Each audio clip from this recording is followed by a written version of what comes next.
is a voice for the regime. This is the regime's rhetoric. The Trump regime, the Republican regime, the gun lobbyists. What's the motherfucking gun sale people? Raytheon. This is a Raytheon. It's a Raytheon rhetoric. And all of the arms dealing motherfuckers. See what I'm saying? They already done put the fucking rhetoric out there. They done already said everything that could be possibly said. Black folk supposed to be quiet and be nice and say thoughtfuls and prayers and all the rest of the book. No. Tell the truth and shame the devil. Call a duck a duck. A spade a spade. See, that's the fucking problem where we at right now, because nobody wants to call a spade a spade.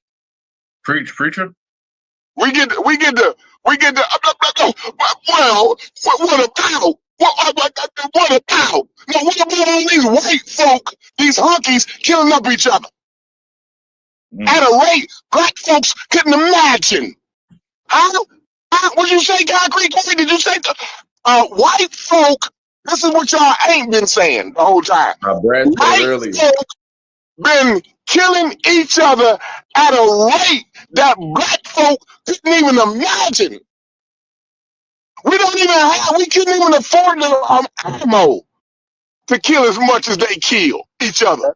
That's false. We couldn't even afford the goddamn ammo to kill up niggas as much as honkies kill honkies. Who's doing the fact checking?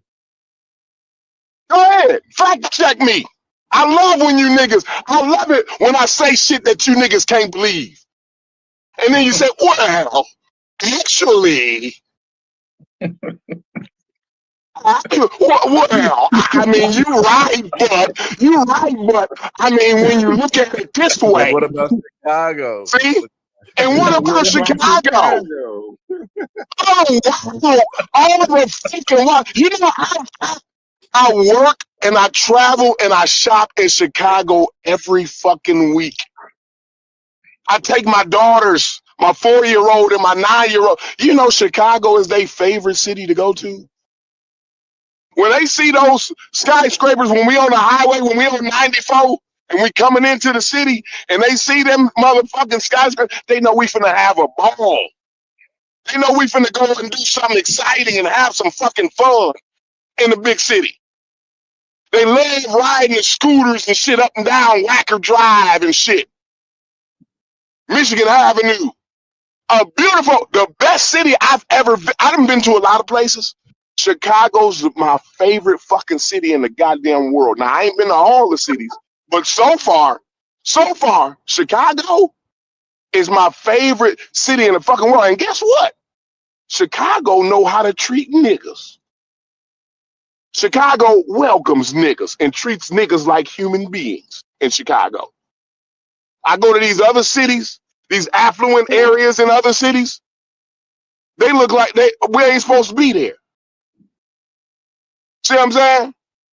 But you go down to Chicago, I'm not saying, oh, it ain't no wild places in Chicago, but motherfuckers is going to get fucked up because they in close proximity of each other. They living all up over the top of each other, and they poor.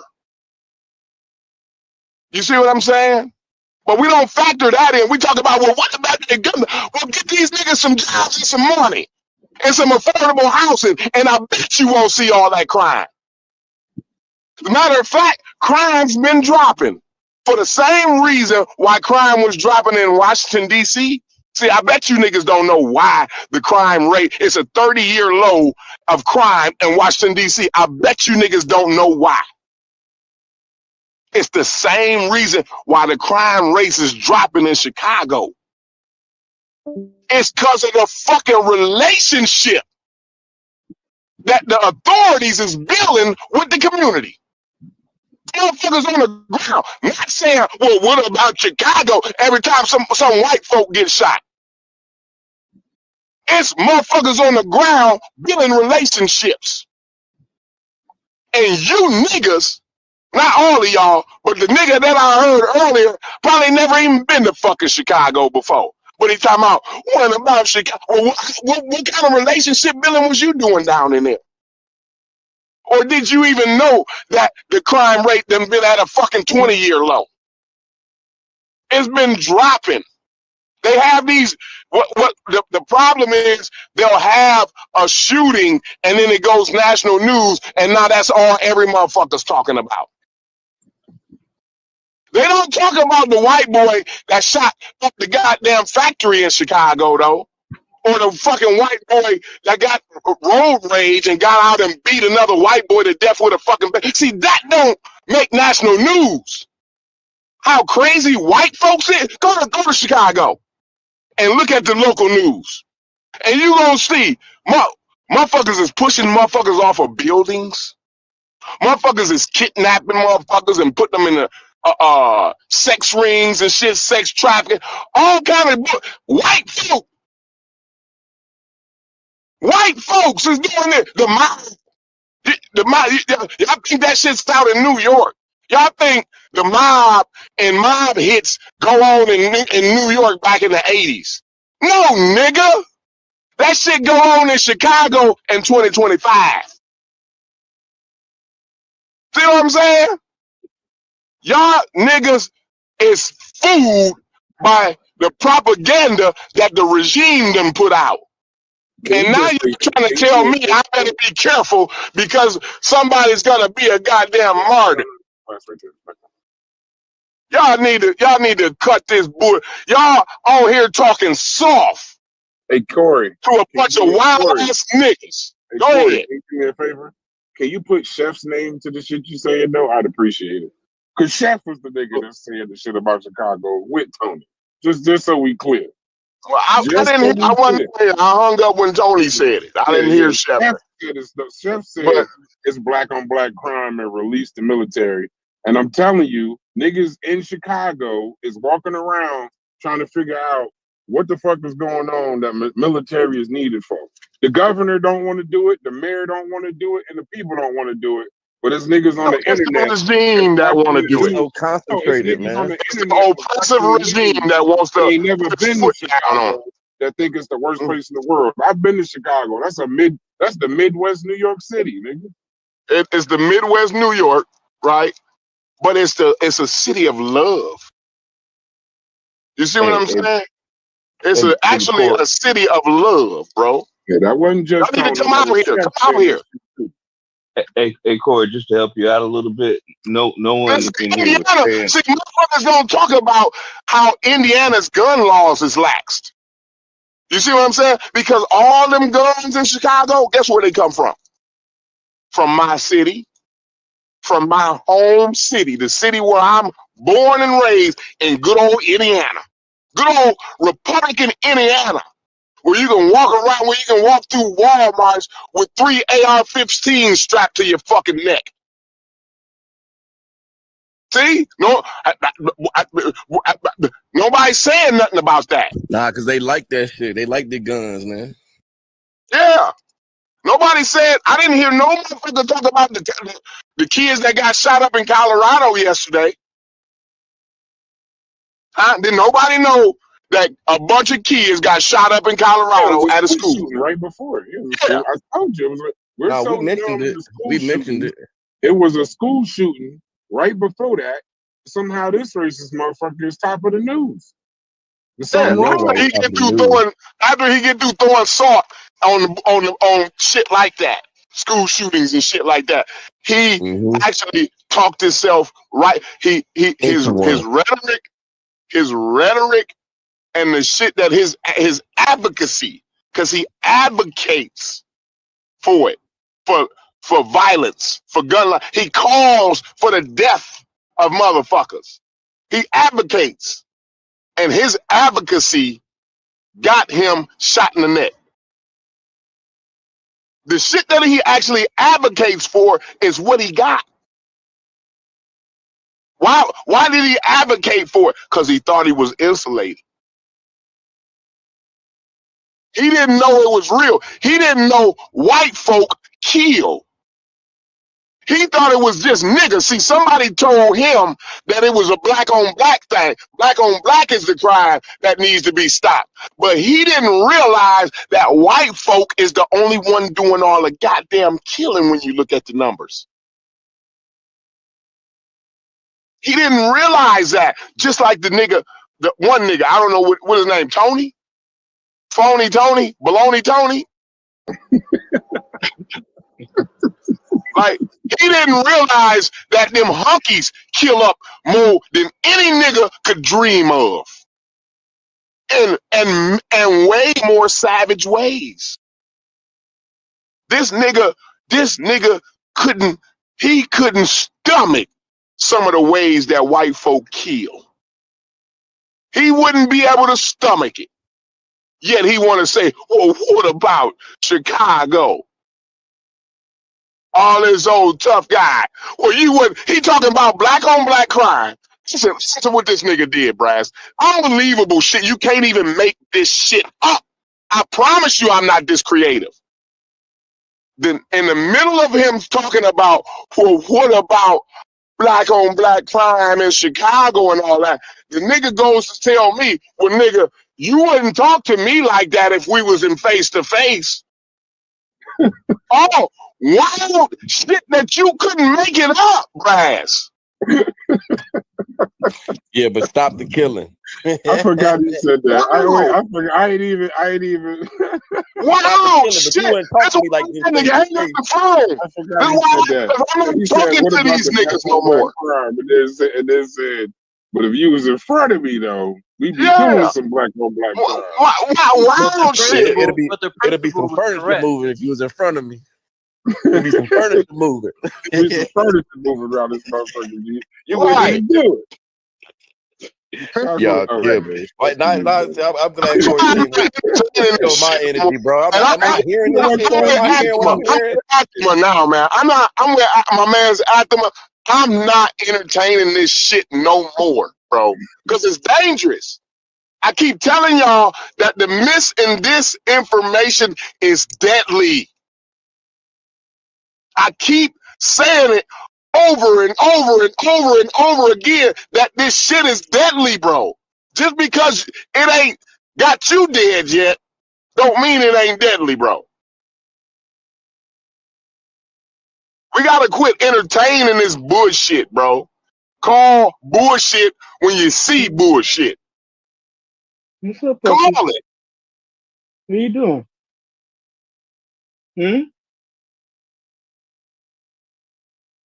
You being a good boy?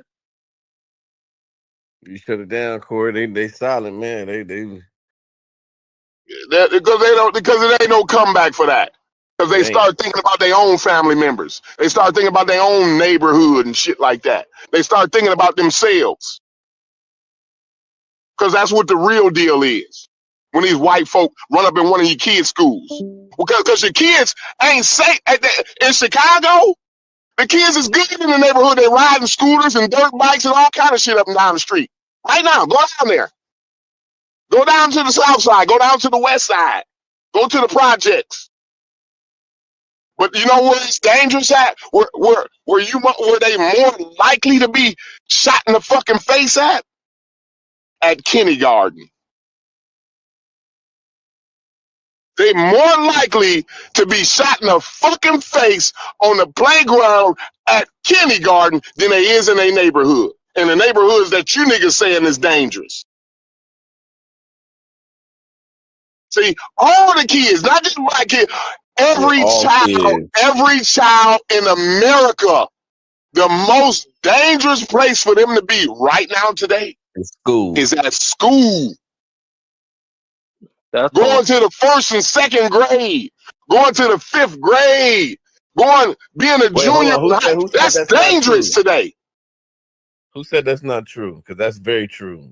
Guns are the #1 killer of children in the last 3 to 5 years. That's not a made up stat. I was referring not car accidents, not cancer, guns. You just was talking. You just wanted to think you could rebut somebody because you think it's a bunch of dumb niggas on here. No, I don't. What I wanted to say is because I have made a comment in the chat, and Brass asked me to respond. The number one cause of death of black men from the age of like 18 to 30 is homicide. The number We one said cause of children. death. Talking about kids. We said children.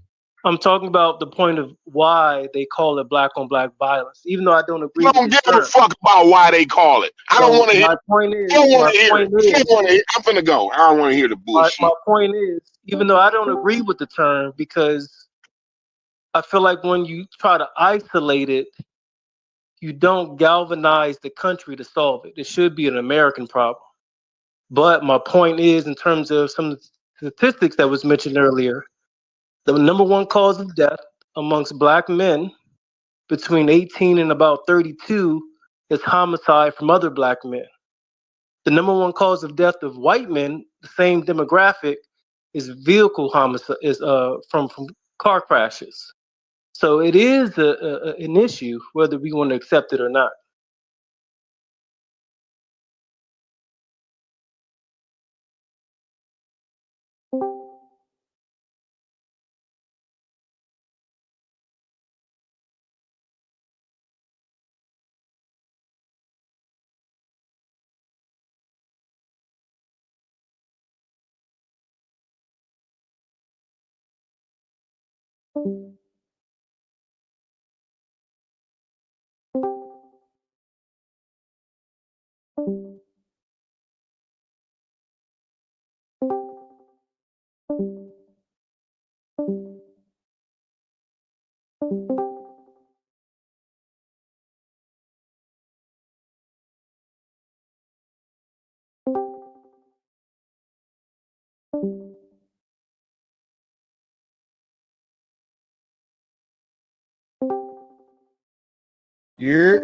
Anybody talking?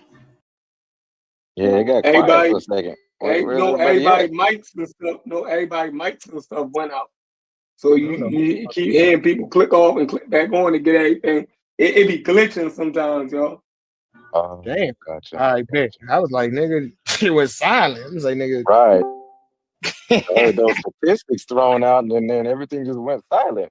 Yeah, I'm about to say my nigga dropped a bomb apparently. Oh shit. What statistics? I ain't hear it. What did he say? Yeah, run it back on that nigga. How y'all niggas gonna believe on black crime? I'm still stuck right there. With the black on black crime, even though I don't agree with the term per se in terms of finding solutions, but it is a reality because, as I mentioned, the number one cause of death amongst black men from like 18 to 32 is homicide from other black men. In that same demographic, white men, the number one cause of death is car crashes.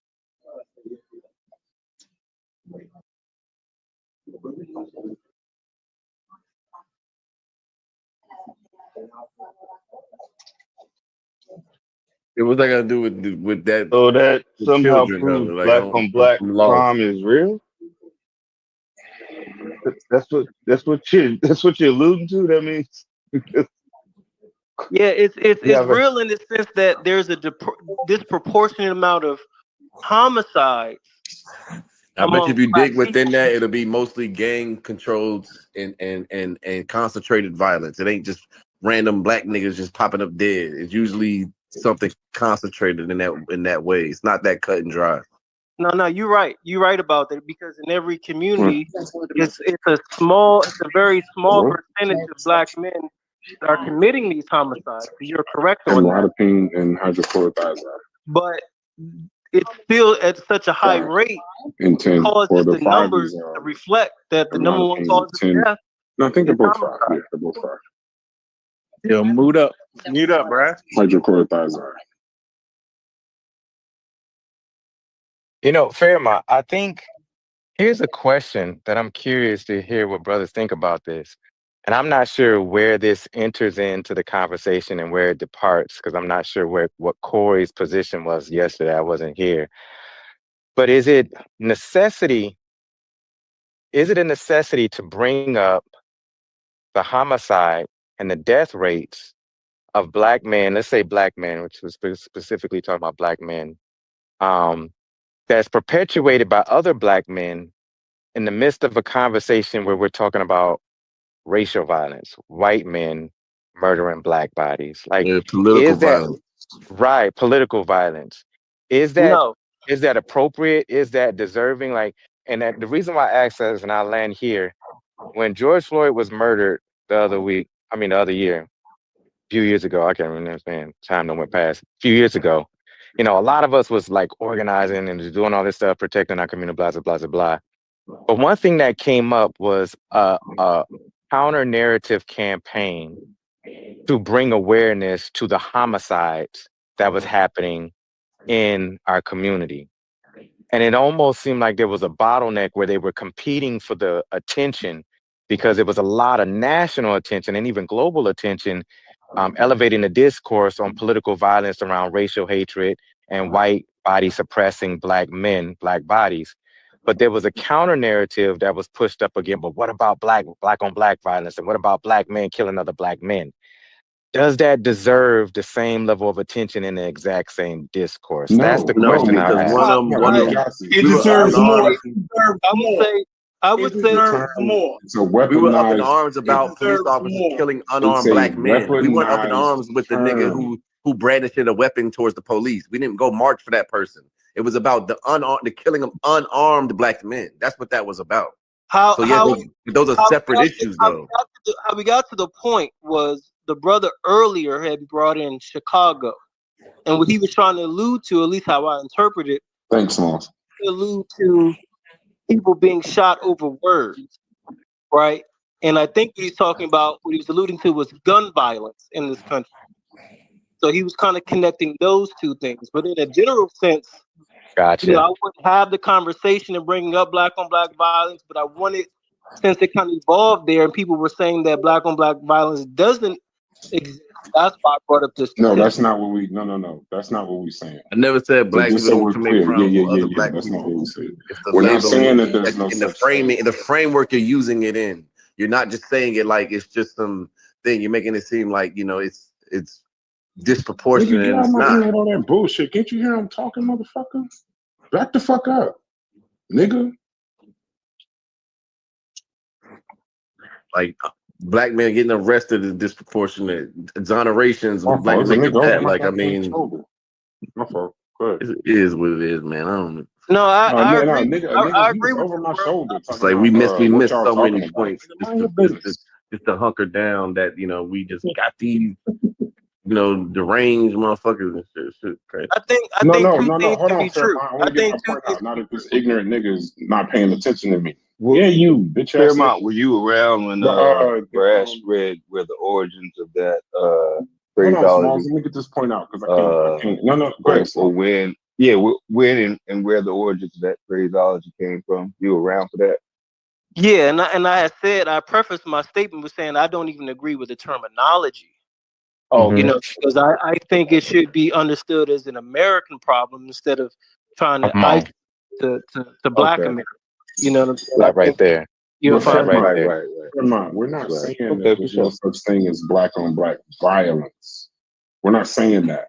I'm just making sure when you say black on black crime, I can't. Y'all hear me? I can't agree with that terminology either. I can hear you. I can hear you. All right, so when y'all say black on black crime, you got to understand that's a weaponized term. That's like literally created. What about Brass? Huh? Oh, well, that's a Smalls. Can you hear Brass? Brass is talking. No, what it is tell Smalls. Do me a favor. Tell Smalls. I'm muting him for myself by accident. I didn't server mute him. Yeah, my bad. I thought I server muted him. Yeah, there's no question that there's black on black violence, disproportionate. It's not even disproportionate, to be quite honest. Like I said, the numbers of white on white murder is 85%. The numbers of black on black murder is 90%. So it's not disproportionate. But they don't call it white on white crime. They call it black on black crime because it's a weaponized term used for politics. So when you use that term, you can say it's nothing wrong with saying there's black on black violence or wanting to help your people, that's cool. But just understand when you call it black on black crime, I want you to go find me something where they're consistently talking about white on white crime, and the number is 5% less. No, I so agree. Your point, hold on, let me finish. So your point about that their number one leading cause of death is not firearms, what you should be pointing, not what you should, what that points to is an American social ill, not a black on black ill. That's not we shouldn't, because see, now if I wanted to be technical, right? And I think this is what Corey was saying. If we're also saying about how many what whites kill, then we'd have to also take into account how many white people do they kill across the globe. See, so now when he starts talking, Hey, Kiana, I'm can you assuming grab that that's these what lights? Corey's talking about. When Corey was talking about, these are the last two. Oh yeah, when Corey was talking about how they kill in ways that you don't even imagine. Remember, if we're gonna do the white on white, if we're gonna do the white black thing, then what about the military and the drones and all the murder we do all over the globe? We just gonna focus on the kids in Chicago though. No, Come on, I agree. I agree with you on that point. I really do. My only rebut was to your point about the disparity, because you brought up the statistic about the 85% versus 95%. My only point was within that it's disproportionate against black men, which is why the number one cause of death is homicide amongst black men. And that's why I mean we could focus on the violence in our community. I'm just saying when you put the term, I just want people to understand the term black on black crime was created by the media and politics to paint us as savages right after it came out during the crack era. And then after that, then they used it to push forth the 94 crime bill. That's when you started hearing terms like super predators and this, that, and the other. So when you're saying these, I'm just saying just the black on black term is just not, it's a politicized, weaponized tool against black people. Us using it, it doesn't further or help us at all. We can recognize violence in our community without saying it's black on black crime. So you think we should go against the department? So do you think black people should go against the Department of Justice because they say it? The Department of Justice, no. The FBI and the Department of Justice and any local police department, when they classify crime, they classify it as a type of crime, a robbery, a murder, a homicide.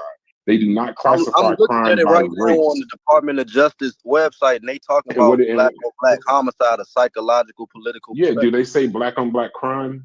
It says black. Yes. It says the words black on black homicide. No, then you're not listening to what I'm saying. Black on black crime is a specific term. Black on black. I thought you was honing in on black on black. No, I'm saying the term. The term black on black crime is a political tool. The words. Yeah, you already know you about to say something crazy because Fetty agree with you. Go ahead, Chef. Go ahead. What you about to say? Listen, I'm having a hard time with this one. With y'all. Today, I ain't gonna lie. Well, why wouldn't you? Like I'm Corey not was speaking though. Cause see, I want to see you and Corey disagree. I want to hear y'all go back and forth. Go get him back on. No, he was here. He was speaking directly to you, and you didn't say a word. Nothing. No, listen. Go get him. I can defend that black on black crime is a real thing. I don't care what you niggas say. I don't care if y'all don't like it. I don't care if y'all don't like it.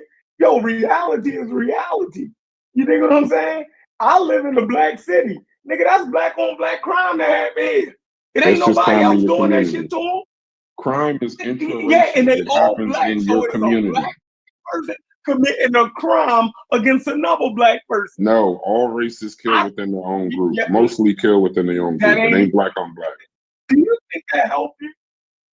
Yes, it does. Because you think that means that that's not black on black crime? No, it's not, because there's no such thing as white on white crime. No. There's no term. You don't hear the term. You don't hear the term Puerto Rican on Puerto Rican crime. You don't hear the term Asian on Asian crime. You don't hear the term white on white crime. Why? Because they don't have to politicize that. No, it's the media and the news that you falling for. Well. Let me tell you why I think black on black crime actually became a thing for black people, right? Because I remember when black people used the damn term, right? And when black people was using the term, they was coming out of the historical segregation, Jim Crow, the violence that was precipitated on black people by white people. So when we start moving up the cities and we start doing the shit to ourselves, black people start saying, yo, that's a crime that we're actually committing black on black crime. It ain't the white man doing it to us now, we doing it to ourselves. That's what they start saying. It's a real thing. It was a sentiment in the black community. Maybe y'all don't live in the black community. I made this up. You feel me?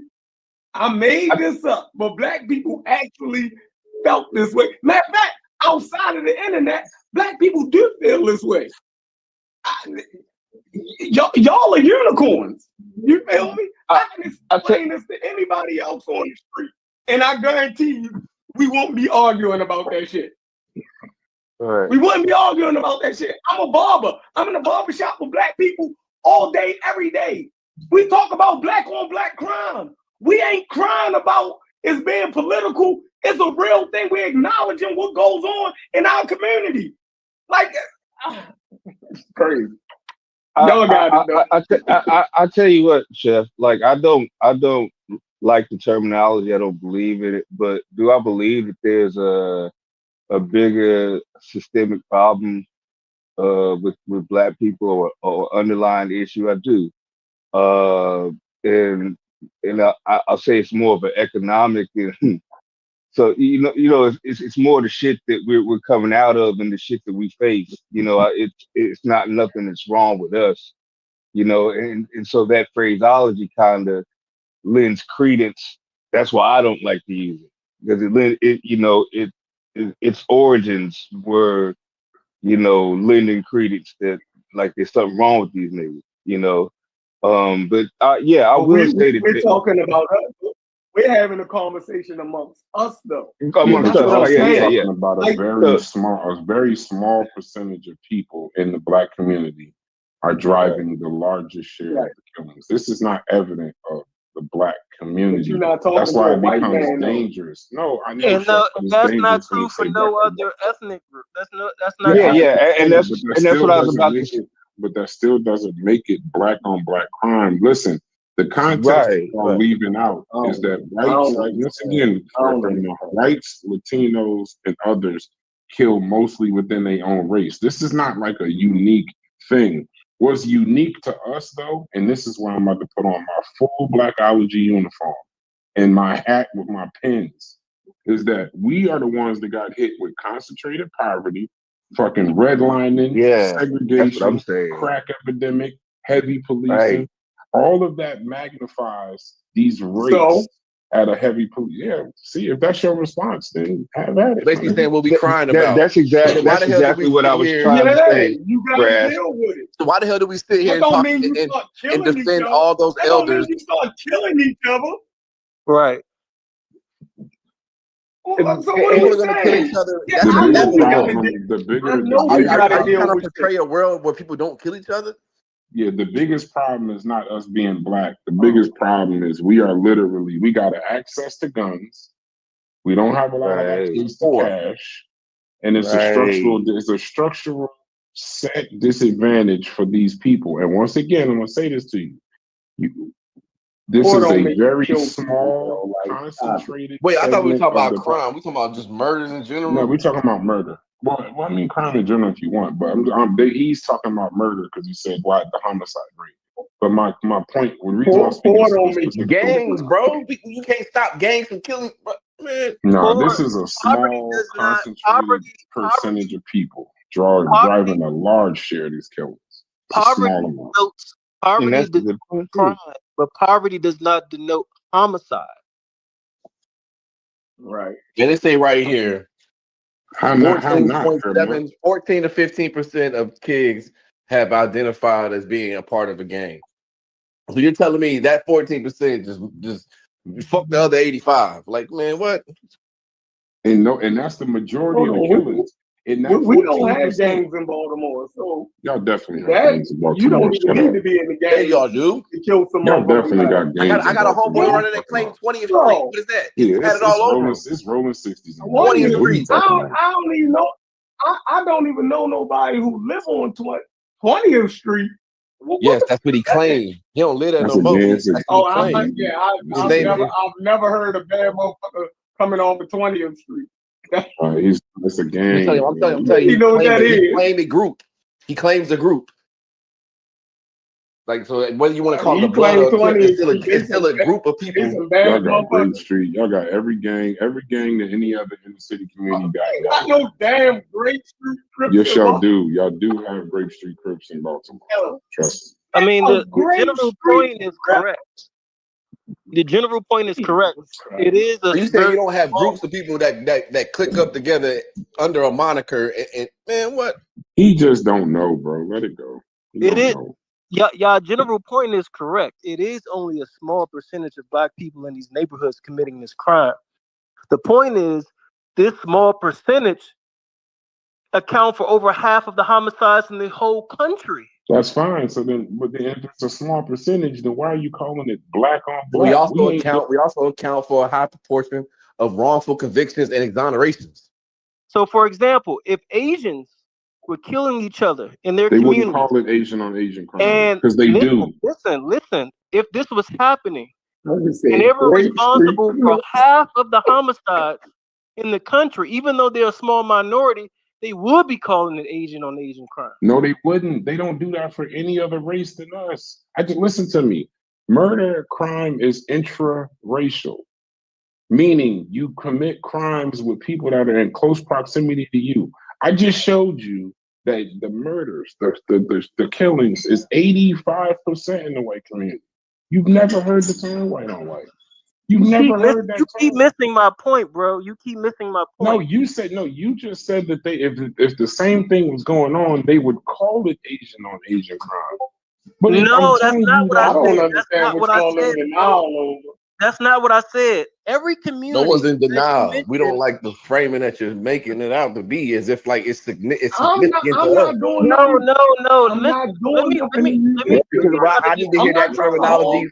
I need to hear you describe the other crime the same way, so I know you're being fair. Then I can't tell the difference. No, I'm not being fair though. Sort it out. Well, then there we go. You're not gonna give us a fair shake in the world. We ain't never gonna get nowhere. We don't get a fair shake. You think I'm gonna hold your children accountable like I hold my children, or you think I'm going to look after another family how I look at my family? You always treat yours harsher because you know that the penalty of them fucking up is more detrimental to your family's well-being.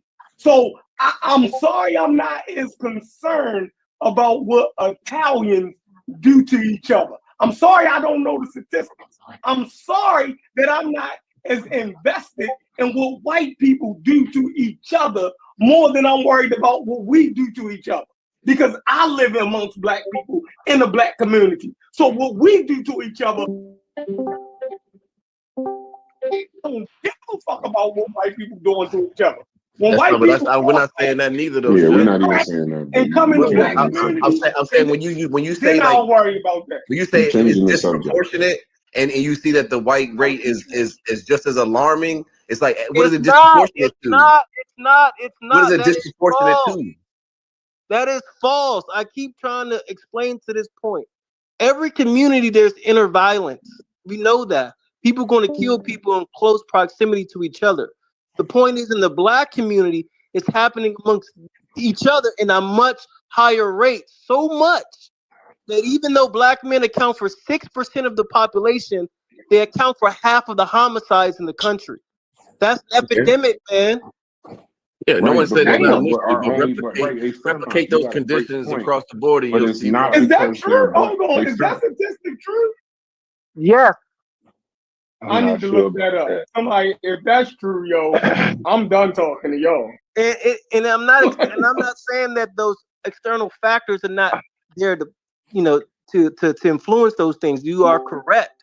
but it doesn't change the fact that that is an alarming statistic. Any murder is alarming. It's no, like, no one ever wrote that off as not alarming. He just said white people kill each other at a higher rate, and that's false. No, I didn't say. I didn't say higher. No, I didn't say that. I didn't say that. I did not say that. I said they're at 80. I said white on white crime is 80 to 85% white on white. Black on black crime is 90%. So I didn't say it was higher. I'm saying I'm not alarmed that theirs is. I'm not going to be alarmed that ours is 90 while theirs is 85 unless I feed into the term black on black. Because see what you're saying about that 6%. Hold on, Fairmont. Let me finish.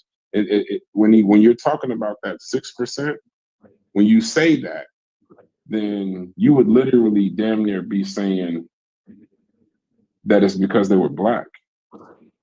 Because what I was going to ask Fairmont is if you say those contributing factors maybe just the influence, well then what else is there? When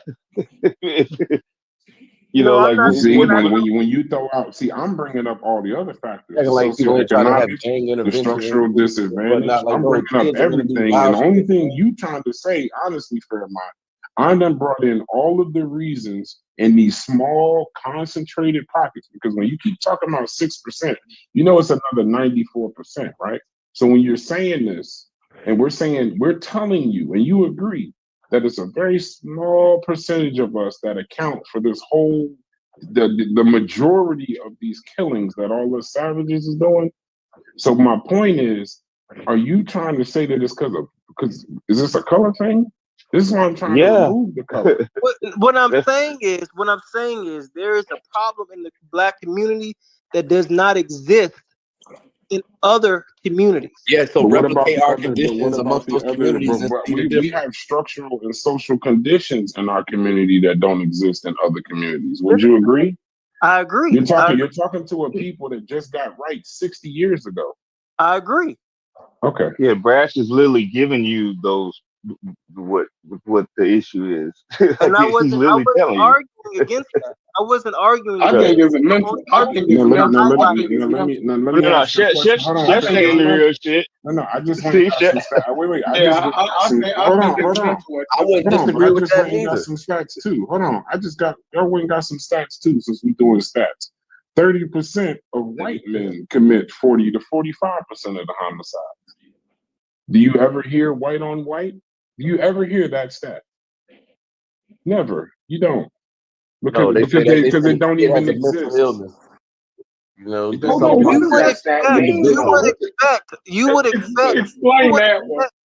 would expect 30 to 40%. They say all black people are thugs. They say the one white kid is that because mental they represent the dominant society. Account for 50%.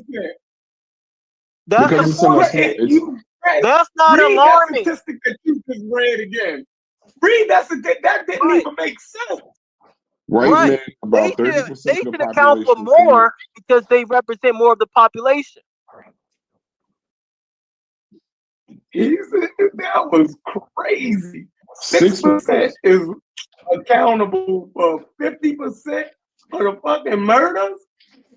Well, black men in and of themselves are only 6% of the population. That's the point. Hold on.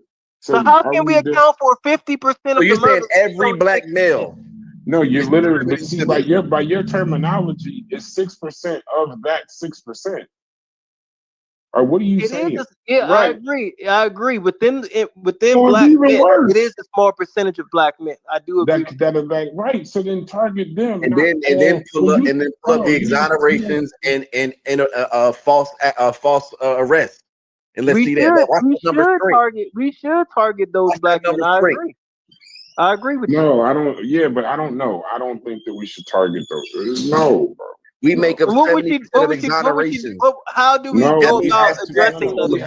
We have to do the same thing that we talk about when we talk about IQ, when we talk about anything in regards to the black community. We have to start at the structural and social disadvantages that we face specifically that are unique to us. Yes. We have to focus on those, because if you just focus on the kids, they do RICO busts and all this, that, and the other. By the way, Chef, for the grape streets you said ain't in Baltimore, I just put the federal indictment of the grape streets that are in Baltimore in the general chat.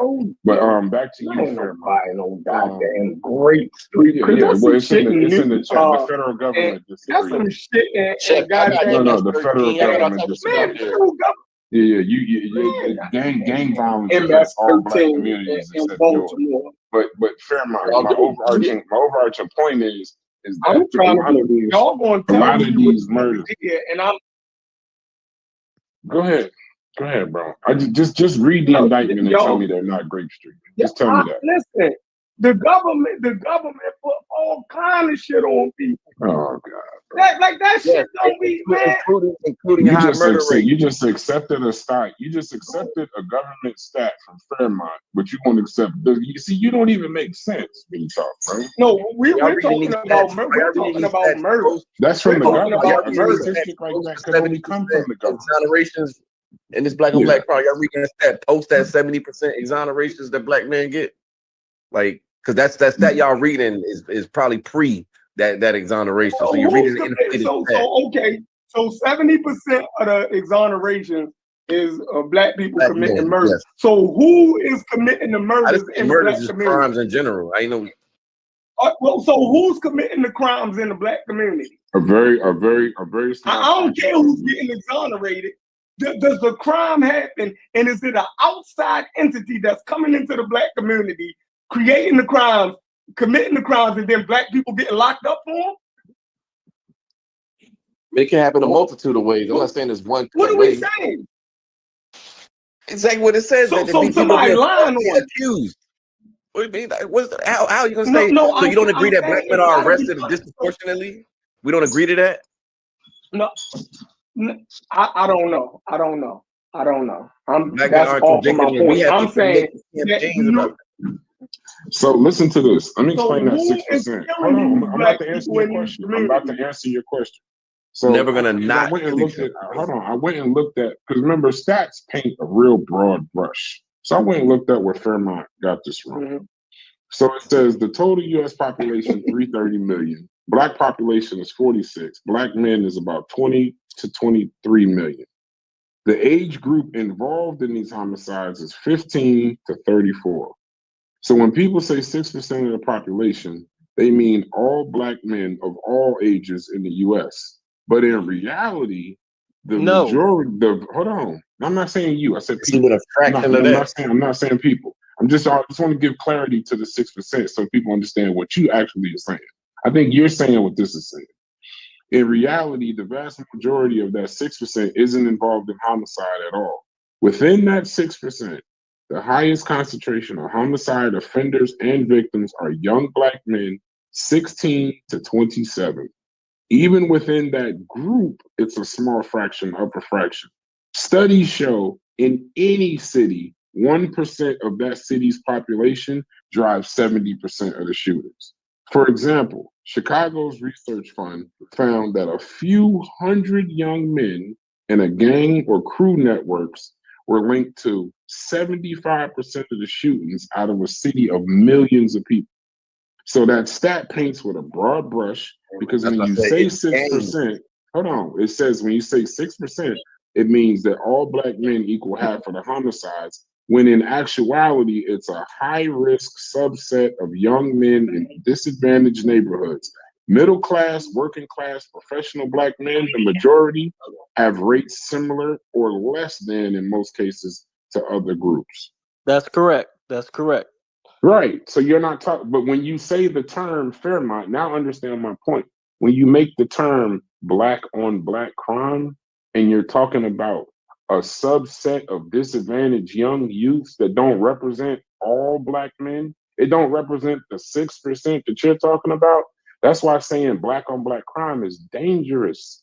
Because you're talking about it feels like you're talking about all of us when you're talking about a small group of people. Y'all acting like y'all gonna tell some kids ain't none of us can be told what the fuck to do when we was teenagers. You weren't listening to nobody. What the fuck? No, man, what?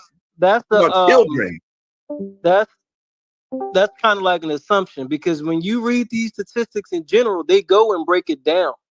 You know, most people don't understand how to read That's the same thing statistics. that's the same thing for mass incarceration. Majority of black people aren't being incarcerated. It's only a small percentage, but it don't change the fact that that's the actual problem. Yeah, but mass Same thing with incarceration. homicide. But you skipping. But when you bring up now, you switch to mass incarceration. But how can you say the words mass incarceration without over policing? No, my point is, when we say the term mass incarceration, no, answer that question. Let me just answer. When we talk about mass incarceration as it relates to black people, that term doesn't represent all black men. That term is applied to a small percentage of black men that's being impacted by that system. So what I'm saying is, yes, all black men are not committing homicide. It's only a small percentage, a very small percentage that's doing that. But nonetheless, they're creating it at such a high rate that we have to either develop a term, whether you agree with it or not. Like I mentioned, I don't agree with the term, but it don't change the reality that that's the actual fact. Like the point that only a small percentage of black men represent half of the homicides, that is a crazy statistic. But the reason why I'm saying it's human or social is because you skipped over the fact that I told you in any city, 1% of it, take the race out of it, and then you realize we have a social issue in America because 1% of any city is accounting for 70% of the homicides in that city, irregardless of race. No, but it goes back to my point in terms of the number one cause of death is homicide for black men. That's not true. That's not true. That's not true for no other group. But do you understand? Right. And like I told you, our structural disadvantage and socioeconomic status isn't true for any other group either. We are I agree with you on that, bro. We're the only group of people that have had rights for 60 years. I agree with you on that. I wasn't debating you on that. I'm not changing the subject. It's just when you keep saying it's unique, you can't when you say it is unique, bro, because it's not true for no one else. But you can't say that one thing is unique when the direct cause of it is unique to us too. All of it is unique. It don't change the fact that it's unique. I'm not saying that. I'm not saying that. I'm not. And also, and once again, I'm not fighting you with this. I'm just trying to make sure. In these conversations, a lot of Fairmont, I don't know how much you heard us. A lot of times when we talk about black people in these conversations, we will literally just remove certain aspects of society that have caused these things: socioeconomic status, redlining, scientific racism, all of these different things.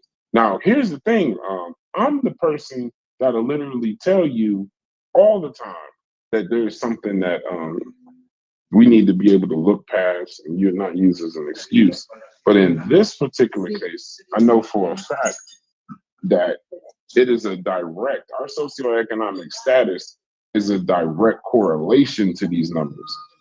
These, I get people telling me all the time, we should be able to say anything we want because of dogs and hoses and all of that. And I don't agree to none of that. But I'm saying these homicide rates, though, in a concentrated small pocket, and it has to be a social issue if 1% in any city is 70%. Yeah, it has to be. 1% is that means a small pocket of any race commits the majority of the homicides. We're not unique to that. No, we are unique in the sense of homicides being our number one cause of death. Yeah, that's unique. Yeah, that's unique in our race, but that don't make it black on black crime. It is. It's black on black in the sense that it's amongst black people. But you'd have to ask why. It's not like the number one cause of death is homicide and 50% are white men killing us. The number one cause of death is homicide from another black person. That's what I'm saying. Part of it? How many people, 15 to 27, make up all the black men in the United States? If those are the people that's majority committing the murders, I want to know what's the percentage. What is 50? Let me look this up. 15 to 30. Y'all go ahead. 15. I'm trying to get a question in here too, because go ahead. The way I see the way I see black people in crime is I see it directly related to some of those adversities that are put in our way, right? Like I think it's more of a product of uh, of poverty and miseducation and lack of opportunity than it is, they just want to be criminals. You know what No, I'm saying? So when I follow that line of logic, I can't then go Y'all think on to niggas that start. poor? No, I'm not even that they're that poor, but I'm Don't let saying him the throw higher you off with crime, that silly the ass higher answer. crime areas. Yeah, the higher crime areas. I'm assuming are going to be in your lower income areas. That's an assumption. You can correct me if I'm wrong. No, that's But what that's correct. I just threw it out there. I'm moving on. So that's how I look at it. So I can't then follow that logic and then later on go on and accuse them of bad behavior when whole time I understand their behavior is a product of circumstances that are imposed on those people. Right now, are there things, of course, that we can clean up? Yes, but let's not completely remove some of this. Actually, is done on purpose, right? Like some of that, there's no coincidence who's poor. You know what I'm saying? So there being a connection between, people committing crimes and being within a certain poverty threshold. There's no coincidence. It's there's some purpose to it. So I can't remove that. You know what I'm saying? So when you evaluate it, it sounds like you're removing that. Go ahead. Are you saying me or Chef? I need to ask y'all. No, I need to Philly ain't ask doing y'all what is the reason for the murders in the black community? What is the reason for that? Man, they pay billions. If y'all going to tell me it's social economic, you dig what I'm saying, or lack of job? What could be the reason for it? It got to be. You said what could be the reason for what? For the murders in the black community. That's a good question, but it's so because complex. it can't just be like the FBI. They pay consultation firms billions of dollars to figure shit out like that. We ain't gonna figure it out. Well, what do you assume is the reason, Chef? Hold up. Oh, what would you say the reason? I just told you what I think. What do you think? I know what Chef gonna say. I know the literal answer. I done heard you say mental issues and stuff today. Yeah, I think it's the culture. You dig what I'm saying? We listen to our music, the things that our kids engage in. All of these things that is bad cultural practices. You know what I mean? Well, which one of those formed independently of those adversities that are imposed upon us? See, well, that's your reason. I don't even understand that. Finish your thought. I ain't want to throw you off. Listen. Here's my answer. Concentrated poverty. Anywhere where you see concentrated poverty, you can go to the favelas in Brazil, you can go to the White Appalachian Mountains, you can go to St. Louis, you can go to Memphis. Anywhere where you see something like that, you're going to see a high homicide rate. No, that's not high accurate. Homicide. Okay, so let me ask you a question, Fairmont. Homicide is tied more strongly to race or poverty? I would say it's a combination. Because poverty doesn't necessarily denote crime. Poverty doesn't denote homicide. You have communities that have high rates of crime that's poor, but they don't have the same homicide rate. Okay. So that means it's genetic. That means it's as in our genes. I'm not saying that it's genetic. I think it's a combination of the. Well, if you say it's in our race, if you say it's like a product of our race, that would be genetic. You saying let me clarify. That's not what I'm. What I'm trying to say is that it's a combination of social, economic, and cultural consequences. No, it's poverty, bro. How you start off saying race? Yeah. What? I spoke by mistake. I think it's street peer pressure. You definitely did. It's that street peer pressure. Ain't nobody trying to be a marine biologist out in the street. Y'all cuss them out. I all got the energy. I mean, I don't disagree with it. I mean, I don't know what to, I don't know what to say about that, Joe. Can I chime in just a little bit? Yes, Johnson, please chime in. Please. Brass, I just want to say you was incorrect about that disparity point. That's all I said. No, that's fine, brother. That's fine. That's fine. That's cool. Please, Najasi. I ain't gonna fight Please. There's no way to bridge all the different perspectives and analysis that's been put on the table because this is what Chef asked it's is a very hard difficult. inquiry. Yeah, it's difficult because there's people who's made their careers, and like Brad said, they get contracted for years to try to investigate what comes first, the chicken or the egg. Is it poverty? Is it pathology? What's causing the homicide and the murders and the crimes? But one of the things that we're kind of sometimes we create a misnomer with is that we use causation when causation, according to some of these scholars, is not the right term. It's correlation.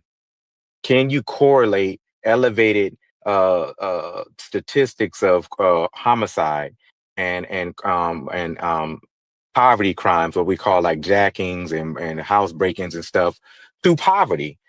Can you correlate that? And is there a correlation to race? And overwhelming evidence and data shows that yes, there's a deep correlation. They won't go so far as to say there's causation, but there's deep correlation between how a person's racial identity and makeup and their propensity to experience homicide, be the victims of it, or to perpetuate it. In that relationship, there's a deep correlation between race and the social conditions and the political disenfranchisement that a group of people experience that create the trajectory of their experience, their racialized experience. That's where the term racialization comes in at. And so part of the argument that a lot of people land on is like what I hear from Chef oftentimes, where he says, no, this stuff is cultural. It's part of what we do and what we're not doing.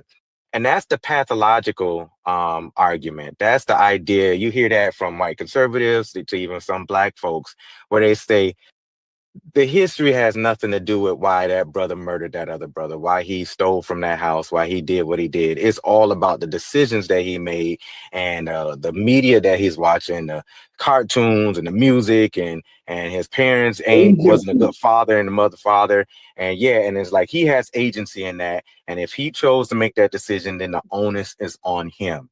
And so that's the pathological argument. Now, I would not say that there isn't an element of truth to that.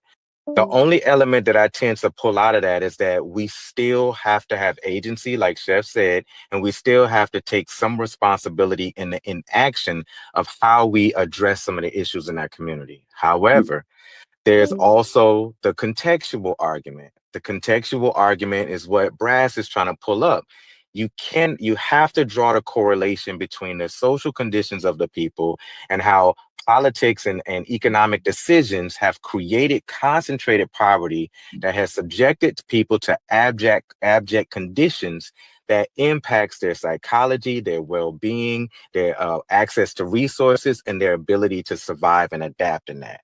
And part of that survival and adaptation has been what Jawanza Kunjufu calls entropy, where we turn on ourselves to try to survive. And some of that is what we see in the murder rate. Some of that's the domestic violence. Some of that is the child abuse. Some of that is the what we call the economic crimes. And when you have a structure that's centered around a group of people to criminalize them and lock them up more because of that survival ability, then you go into the conversation of mass incarceration. Then you go into the conversation of railroading people into prison because of them trying to survive in the social conditions that they have. And so Michelle Alexander elevated in her research that a lot of the brothers who are locked up in prison are majority because of non-violent crimes and not violent crimes. And that's uniquely disproportionately different than other communities that we see who commits the same level of crimes and incidents. And so you can't separate these arguments from each other because they're complex, they're interwoven, and they're difficult to unfold. But if we side more on one than the other, then that means we're missing a huge important consideration that we have to have in order to understand and examine the conditions of our people and why we murder, why we suicide, why we hurt each other, because it's never just one answer. And the solution usually lands right there in the center somewhere. And I'll land there. Jesse, let me say something. Now, hold up. Now, you see how complicated that was, Brass? Now, remember, what did I say? What did I say before everybody came in here? Go ahead, bro. What did you say? I basically said it's going to be easy to take either the low road or the high road. It's going to be real. It's real easy to say. It's real easy to say F him and he got what he deserve, or nah, I'm just going to be the Pope and peace, love to everybody. But when you got to navigate all that nuance, I think you find the right answer a lot closer to the center than what you probably you fall wanted in the to be. middle. No, you probably wanted to be somewhere else, but it's probably a lot closer to the middle, and that's not an easy place to navigate with all the moving parts. You know what I'm saying? Because some of that stuff doesn't work out in your favor, but it just is real. And when Johnson, let me give you these stats real quick. That's a good point, Logic, and you did say that to start the conversation. The reason, and this goes to Fairmont's point, but this is what I want y'all to understand about poverty and the correlation, right? Black Americans, about 23% of us live in concentrated poverty neighborhoods. Even though we make up about 51% below the poverty line, there's a difference in concentrated poverty neighborhoods. So about a quarter of all Black people live in concentrated poverty neighborhoods. White Americans only 4% live in those neighborhoods. So as Black people are 6 times more likely to grow up in that neighborhood. Now I'm going to correlate it to the violence. Because this is where the poverty comes into play. In white concentrated poverty areas, the Appalachians, the rural Midwest, and poor white pockets in cities, their homicide rates are comparable to inner city Black neighborhoods. Some Appalachian counties have homicide rates higher than Chicago's poorest Black neighborhoods. But the reason why the rates look different is because only a small fraction of whites live in concentrated poverty. Their average overall homicide rate stays low because you put these numbers across all whites. For Black people, a much larger share of that population is stuck in those neighborhoods, so the average looks higher. What you fail to realize is that the violence pattern applies to both groups. Homicide does not follow skin color, it follows concentrated poverty. Poor Black neighborhoods, high homicide. Poor white neighborhoods, high homicide. We're just in more concentrated poverty neighborhoods. It ain't got nothing to do with being Black, bro. There's nothing to do with being Black. Nothing to do with being Black. There's no race in murder and homicide. It's concentrated poverty. That's why I told you, go to the favelas in Brazil. See, y'all just from wherever y'all from, but in Ohio, you got there's a place called Youngstown. That's a white neighborhood, but it's a poor white neighborhood. They was calling that shit Murder Town, USA. And most of the victims Don't nobody and live offenders in were white. Youngstown? Shut your ass up. Fuck. I wish I wasn't in public. I'd cut you out right now. But like the Ozarks in Missouri and Arkansas. No, go. I guarantee you, it's a lot What's of the murder. population of Youngstown? Oh God, man. Nothing, bro. Listen, if you ain't got the point, you ain't got it. New England, Kelly Milltown, Patrick, rural deep south. Kelly Patrick from Youngstown. Yeah, you. All you know, you make the weirdest correlations because of boxing. That's the only time I've heard about the motherfucking Youngstown. But I'm telling you, it's the poverty, bro. If you can find the same homicide rates in poor, concentrated poverty white neighborhoods that you find in poor, concentrated Black neighborhoods, but it's a quarter of us in there and it's only 4% in there, I'm following the poverty and the structural disadvantage of socioeconomic status, not the race. It ain't Black. It's not Black on Black. Y'all go ahead. I hate to fuck up the conversation with actual information. No, you didn't. And that's in so many words, I probably diluted and said too much. when I was trying to explain that. No. But That's a that's great point. essentially that's what I'm saying, because there's a complex arguments that's made around that. And where I tend to look at the people who talks about the pathological argument around these issues, I don't agree with them. But what I do say is that it's hard to be inactive with that argument when we're saying that, yes, we have to take into the consideration the political, social, historical. That's what I preach and teach from. That's my practice. But I don't rely the solution there. I try to say, like, somewhere in our culture lies the answer. Somewhere within our makeup and our resilience and the social factors, we have to make decisions to be active around addressing the development of Black males so they have some sense of grounded stability and identity for themselves and ethical development so they not leaning towards those type of decisions. We have to address our young ladies so they're growing up in some deep levels of femininity so they know how to conduct themselves in society and build cultural practice and human practices around themselves. So that way we're looking at our own culture and our own practices and our own psychologies and our own well-being within ourselves to affect what's happening to social, political, and economic level. So that's why I say that we can't entirely ignore the people who says, when you say the culture is a reflection, it's always a reflection. When Ice Cube and them was saying fuck the police and all of that, they were saying that as a reflection of what was happening, not what they was pushing, correct? Or no? Am I off base on that? Wait, I'm confused. No, I might be confused. I'm saying with culture, because see, you know the danger with culture is because then it makes it sound like it's something inherently wrong with us. And when it's such a small section of the population, I disagree with that. I think that culture is the reflection of what's going on, not necessarily the cause of it. It's like the drill era. Gotcha. That's a reflection of the neighborhood. It ain't no cause. When you say cause, music might. I mean, music is. I don't look at it that way.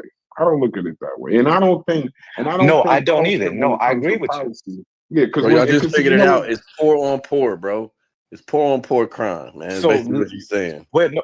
But let me help Brass with the distinguishing. The culture, see, that's what I said. That's the pathological argument. When we say, oh, it's the culture of the people, we can look back in like 2013, and Paul Ryan said the same thing in a speech that he did when he was the head of the Republican convention. He talked about the culture of inner city people, and we know what that means. You know who he's referring to, and that they've been using the same language around that to say that it's Black folks and who they are that makes them kill one another and have all these babies and do drugs and blah, blah, blah, blah. No, but in that space, not him, but when Black folks internally is having that conversation around our own systemic dialogue, it's within that culture that we have to find solution, not correlation or cause. It's solution. We have to turn internally within ourselves to be able to change those social conditions. That's what I mean. That's the clear difference. And that's why I'm saying I disagree with Chef when his conclusion is always like, it's culture. We just fucked up. But I may not agree with him on that, but I agree that the solution lies in us internally figuring out what we have to do to address not only who we are as a people, but how do we start making different political and economic decisions. That's what I mean. That's the distinction. I think we should also I think we should just look at how we make what drives our decision making. You know, because you can go into a neighborhood that's rough, but then some people will get out and some people won't. So it might be a good thing to just look at what are decision motivating factors in those neighborhoods. And then, because you can make some decisions, even in the midst of all that craziness, you can make the decision not to shoot somebody. You can make a decision to do something else. So that might be something to look at.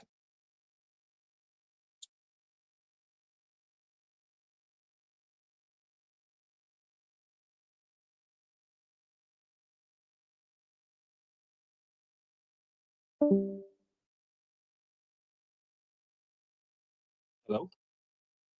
Yeah.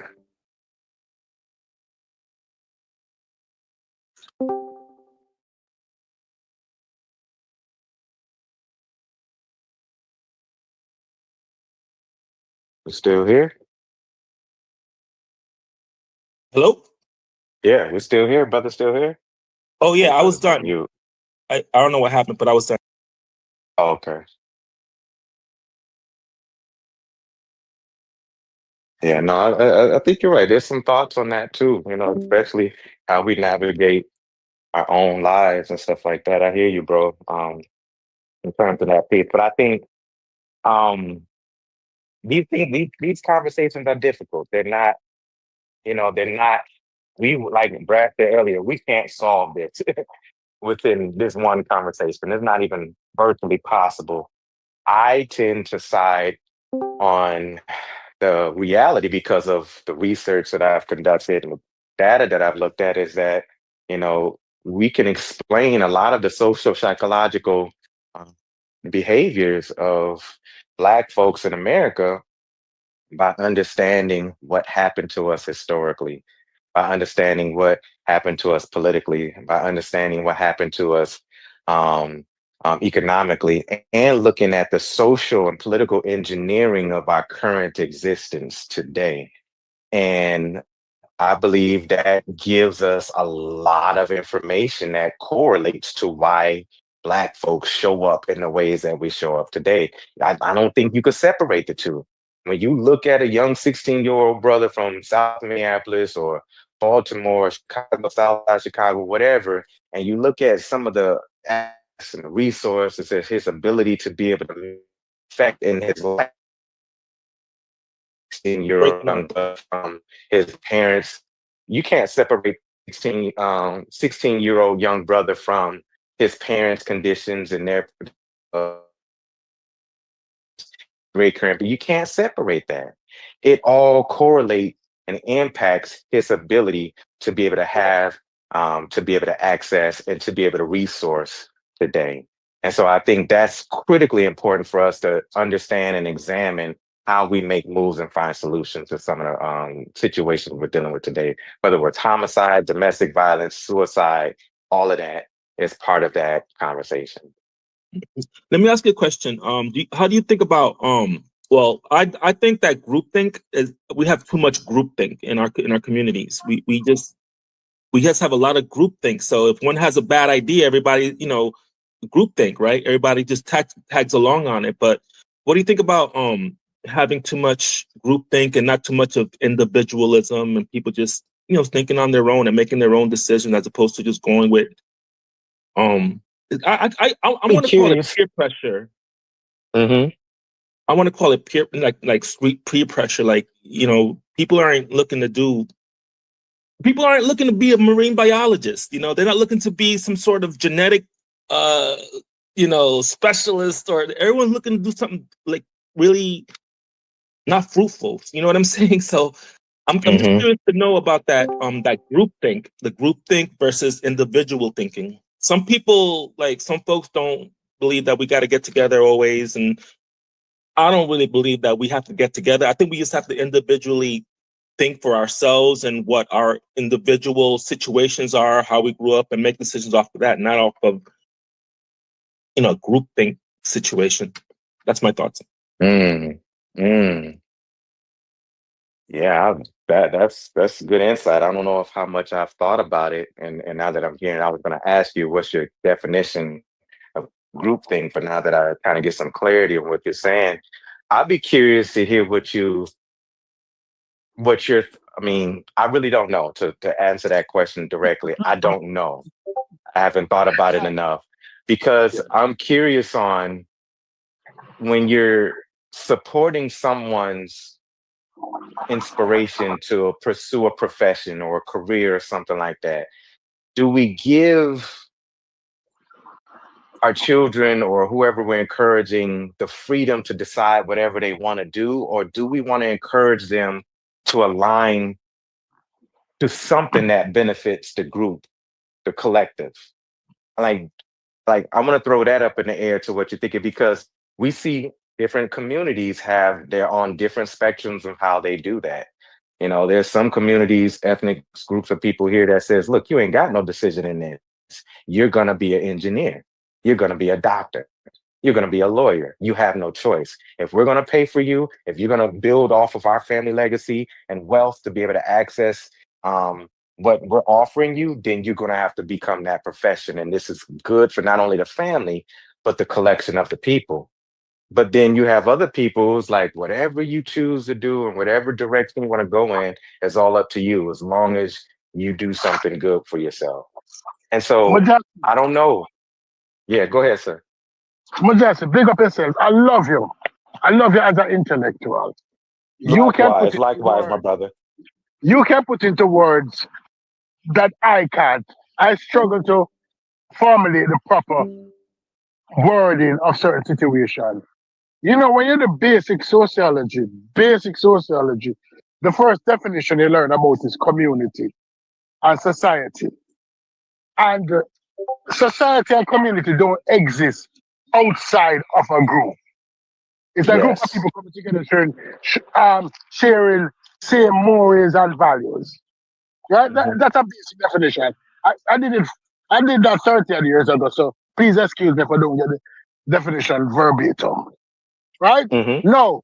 Yes, sir. The group has always existed, and people has always existed in the group for the benefit of the group. Yes, sir. When persons are not beneficial to the group, they get ostracized and they get placed outside the group. So when people come and say they don't believe in group thing, is that societies and communities don't exist without group thinking. Well, here's the nuance. Here's the nuance to that. That may work for certain countries, but in America's built for individualism. It's not built for groups. Any kind of group. Well, hang on. Let me finish. Don't get emotional. Let me finish my point. Is what I'm saying. So when you're trying to like make a path for your life, you know, you really ought to just draw from your community, but you draw from them as like a little bit of encouragement, help, assistance, but ultimately you need to make your own decisions about what you want to do, about your legacy and your following generations. You can't allow a community to tell you what to do. So let me teach you on this. The American dream is a group dream, regardless of your professional, because the professional is to satisfy the American dream. It was sold on TV to us from Little House on the Prairie, where you have that house with the dog that look like Lassie, the wife in the housewife in the apron serving the chicken, and the white picket fence. When you think that you're doing something individually, you have already been programmed to act in accordance to the group. While you might have decision on the profession that you choose to do, if that profession don't fulfill what the group wants to fulfill, meaning that you're not selling the white picket fence and the chicken in every pot and this idealistic look, the group is going to ostracize you. The group is going to ostracize you. Young man, how old are you? Can I ask? Because you need to read more and you need to observe more. And you need to realize that you decided to be a lawyer, teacher, a doctor, or an Indian chief. It's okay within the group. The group makes accommodation for those dynamics as long as it fulfills the end goal of the group, that you're going to conform to the group, that you're going to be a nice middle class citizen. You'll be okay. None of that groupthink is working for us, at least. No, you're changing you're changing the dynamics of the argument. So that none of that groupthink is working at all. It's not working. But dude, you know what you do? You listen to respond. You don't listen to learn. I know what I did. I know what I told my kids to do. I said, you better get to college, get something, get a school, you're not going to be just hanging around out here. So I told him, you need to not be following, I that's what I did. And so that's where they're at. So groupthink is not good. Groupthink, it doesn't work, man. It hasn't worked. Like the groupthink in the community is shitty. But that's what everybody tells you hear the community. You know what the groupthink? the group thinks they want to be. They actually think they're Egyptians. They actually think they're Hebrews. They actually think they're American Indians. They actually think that's ridiculous. That's all ridiculous. Foundational Black Americans don't do shit. Like, what is all this? They don't do anything. They get together and talk online. Make their own social media, fish bowls. They don't really do any impact to the community. Nothing is working.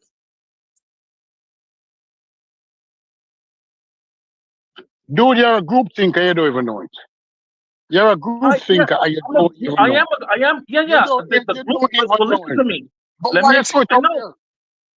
You don't even know. Can I explain? Can I explain my group thing? Can I explain my group thing? The group think I mean is the Constitution, the Bill of Rights. That's my group.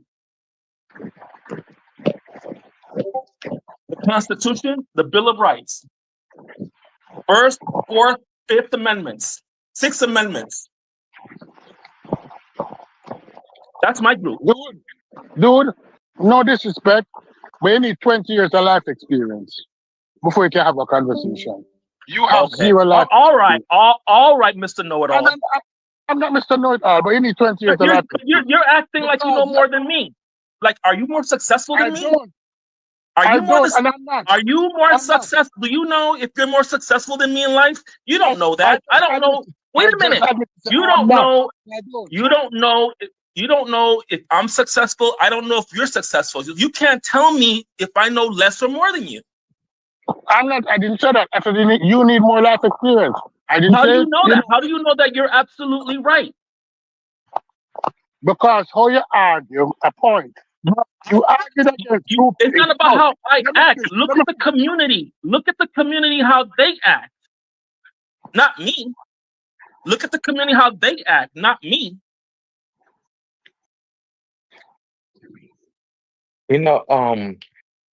My brother, I'm not sure if I got your name. Are you Tony? I'm not by my phone. Yeah, I'm Tony. Okay, brother Tony. So I hear what you're saying. I mean, there's a large element of disagreement that I humbly respect between you and what I may share and view. And that's good because it's good for discourse. I think the position I tend to try to uncover and in some of these dialogues is what is our idea around collective identity? How do we identify? And when we talk about groupthink, sometimes I hear, not from you, entirely, but other people, is that there's this disagreement or this pushback or this contention with identifying with a larger body of groups, a collective idea. And some people position themselves to be like, yo, I agree with the ideology of America that is our ability to pursue life, liberty, and happiness, and have this individual freedom to be able to examine whatever I want to choose to do in life. And that's fine if that's what your creed is. I think when we look and examine at the position, let's say African Americans here, I'm always looking at what is our movement to build a collective identity and how much of that has been a complicated conversation over the trajectories of our generations. Because that's been one of the number one nucleuses of discourse that we've had that's been internally difficult for us to identify and be able to make movements politically and socially and internally for that collective. And so some of us just say, fuck the collective. It's about me, a family, and that's all I'm concerned about. And then there's other people who say, well, I'm going to commit myself to being the best professional in service and making a career to serve the collection of my people. And so in the midst of that, I don't know if I can qualify and say that our pursuit to try to adhere to collective identity or a group thinking translates into being Egyptians and all of this other stuff. I think you can make an argument for some of that. But I think there's some people who generally identify themselves as being African American, and what that means for them is a heritage of a unique experience. Some would say today a lineage, a culture, and a peoplehood.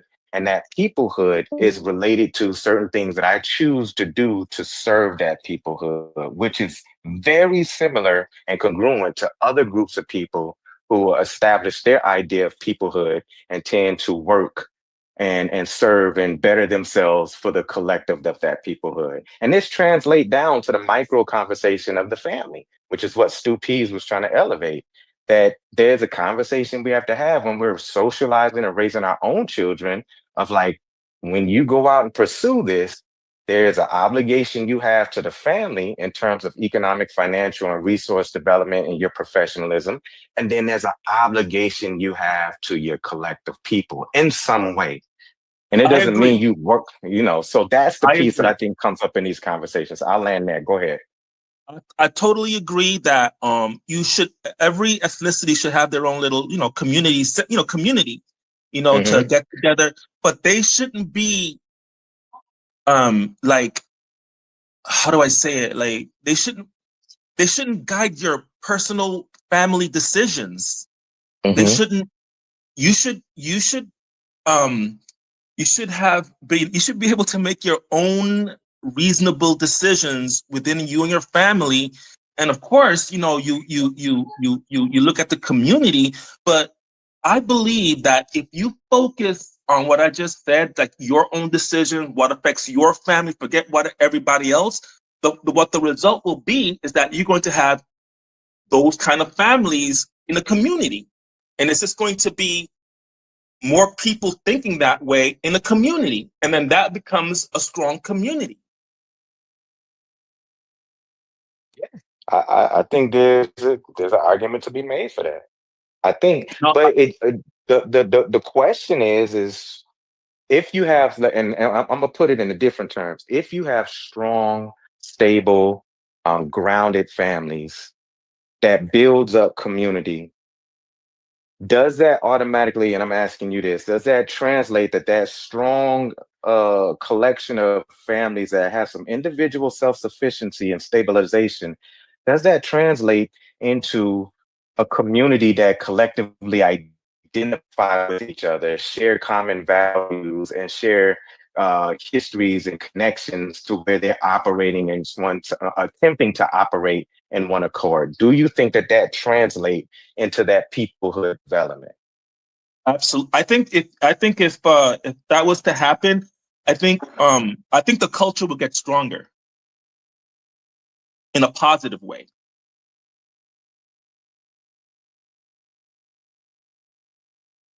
Look at. So you think?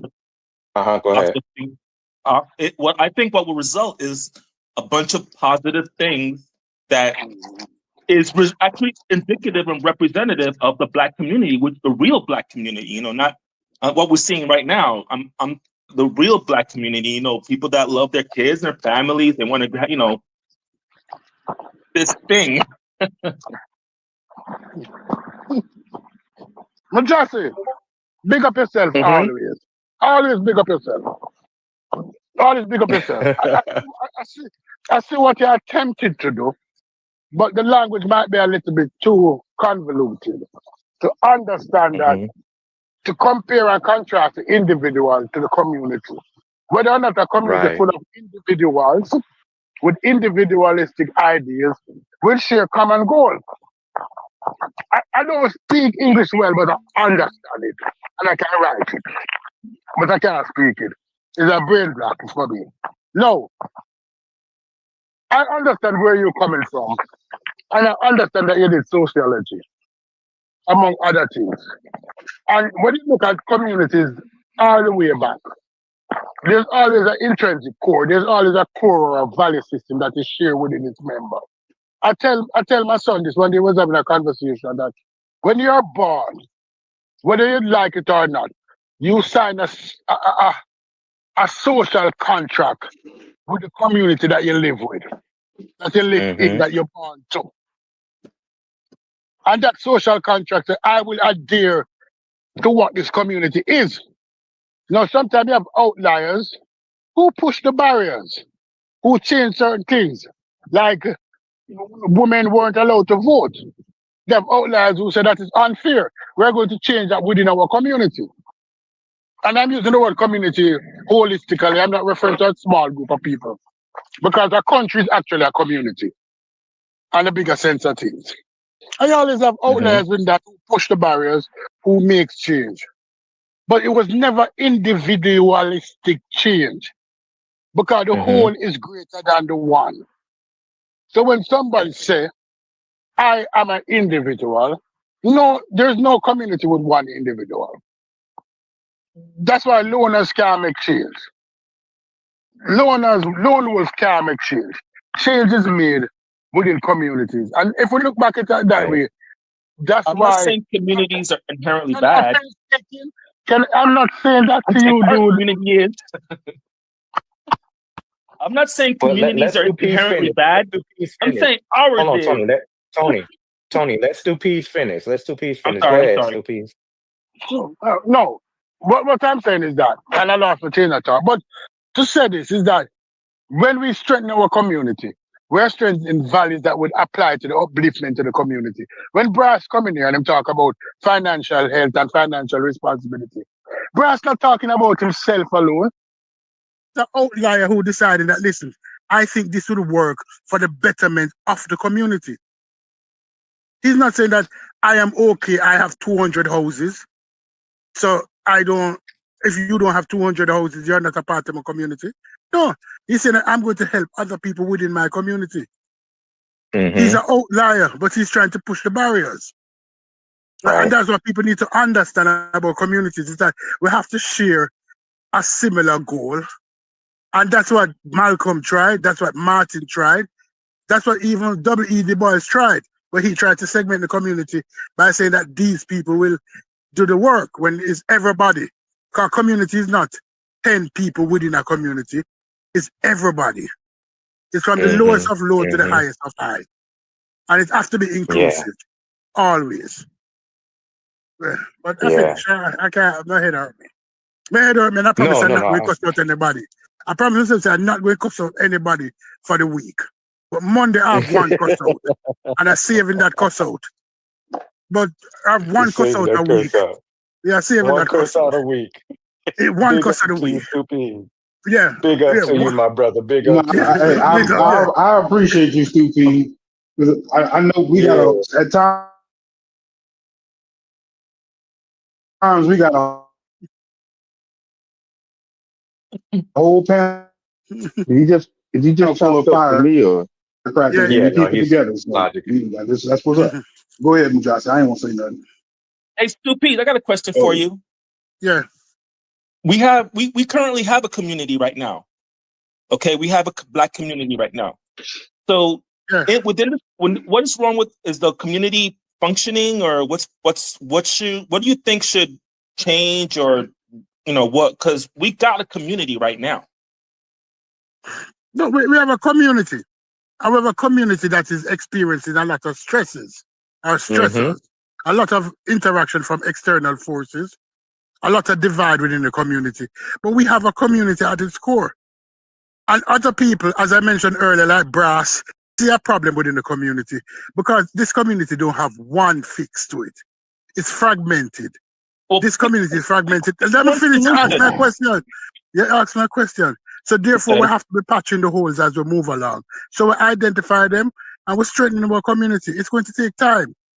But when this person comes with this magic bullet to say, oh, Democrats is the reason why this community is this way or that, and you really look at it, and you say, what's the first thing, if you have the ability to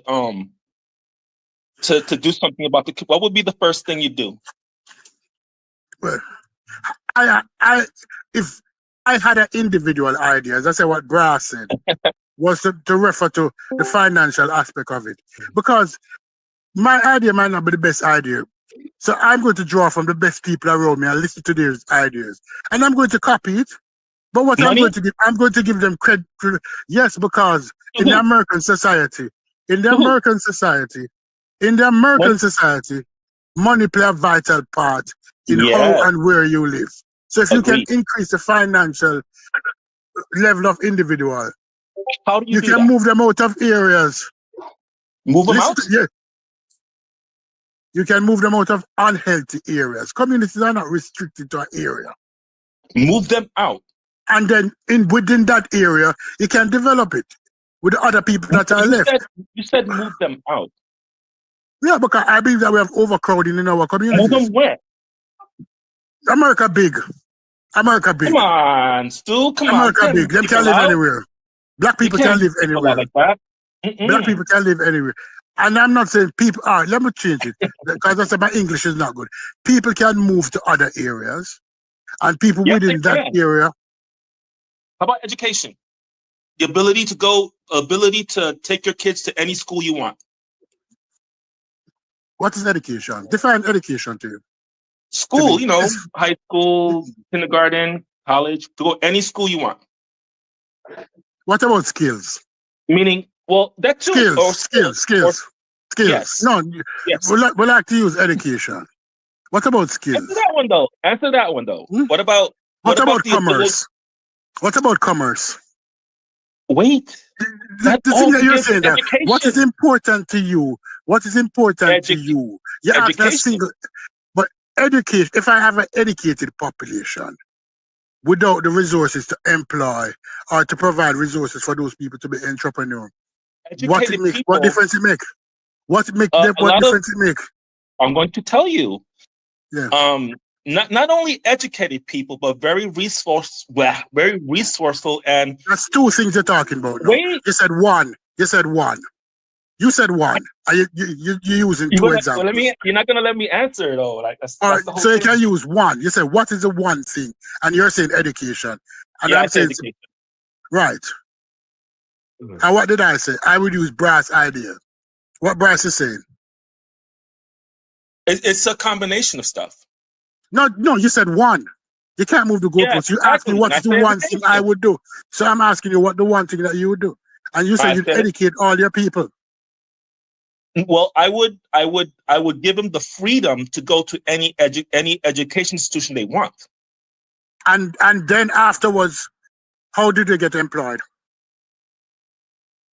They become very good at what they do, right? And get employed by who? And then it's a merit system. Or what I did is get out of that whole system entirely and start my own business. Merit system in America. And start my own business. That's what I did. I'm coming off because I'm about to cuss out somebody, so I'm going on mute. Yeah, I don't know if you can fight the merit system, Stu Pease. I don't know if you can mount a defense against that. Say? You guys get so emotional. He being funny. He's being funny. He's just gracefully bowing out the conversation. I mean, I too find it kind of far-fetched to say that I can trust America to work off the merit system. I don't. Well, that's what I'm saying. That don't even sound right. I agree. That's why I started my own business. But that will require a lot of faith and trust in the system that doesn't have a track record of. I agree. Let me tell you my story. I agree. Let me tell you my story. I worked for American Express, Bank of America, Xerox, big corporate companies, right? I knew my shit, but I kept on being overlooked, for nepotism, this, that, or the other, not having enough brownie point. I wasn't like that. So I got tired of it. So I got tired of like all this bullshit. And I felt a little bit, like these white folks are all the way up here. Like, I see the movements, people are, what's going on here. I can't get out of this. I'm going to start my own business. That's what I did. We all can do that, So I'm not complaining about this country. I know how it is. Other countries are a lot worse. That's not an excuse. But what I did, I'm going to start my own business. It'll take a little while, but I did. And that's where I'm at. So you have that ability. Everyone has that ability to like make decisions like that. Like, fuck these motherfuckers. I don't give a fuck. I'm gonna start my own little business, and it worked for me. That's what I did. That's good that it worked for you. I think that I would even have to say I've come around in saying everybody isn't cut out to be an entrepreneur. Agreed. But they gotta try. At least try. If you don't try, at least Right. So you can't right. So long term, you can't devise a plan that hinges on a large No. That was a no. large Mm. population of entrepreneurs because it may not be for everybody. I So agree. you would have to incorporate stuff for people who just don't have the aptitude or whatever the discipline, all that stuff that it would take to be a successful entrepreneur. So And that's you fine. can't leave That's out fine. other people. No, I'm not leaving out anyone. That's what I'm saying. It's not for everyone, but like if you're really that fed up about the white folks and working for people, you really every day talking about it, and you haven't paid $50 to start your own little stupid business doing whatever, like then I don't know what people are talking about. But what I'm Well, saying, what if you don't get fed up until you're 65 or you have an injury and now you can't work so hard, right? Like you still got to incorporate other people. You know you what I'm saying? do. That's what I'm saying. Like like I It's mean never too I late. get it. I get it, and I can be as shrewd as anybody. But I'm saying like you would have to at least have something for some way for them to be participating in it too. Because if you don't, well, when the people actually do get what they're looking for, they're gonna say, Oh "Nigga, yeah, you ain't I'm did not into. shit." I'm not Right? into exclusion. We already deal with classism, so you would be needing to But I'm try not. to bridge both of those gaps. I'm not into. I'm I'm not. all right. You're framing. You're framing an argument of exclusion. I haven't said anything about exclusion. I'm saying what I would do if I was tired of the man. I would start my own business. But the original thing was, what do you do in a community? Like, you know what I'm saying? What would be the first thing that you can do? Like, to change things. It has to be education, where it be, trade school or like, whatever it is. You got to learn something. You know what I mean? And I think if people in the community were able to take their kids to different schools that are not in the community, any school they wanted, I think that would be a good step.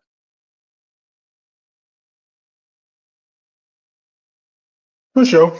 It's complicated. I really don't think that there's a right answer, but I would say that there's a right mentality. You know what I'm saying?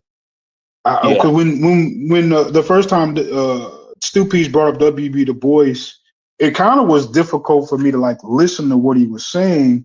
But I guess the more that conversation kind of flushed out, I understand more about the point that he was making about he was actually being a bit more divisive or creating division. He saw the division within black people to be a part of like progress, right? He wanted to identify and isolate and promote the talented tenth, right? Which of course takes all the limelight off of the little people, who just work down in the factory.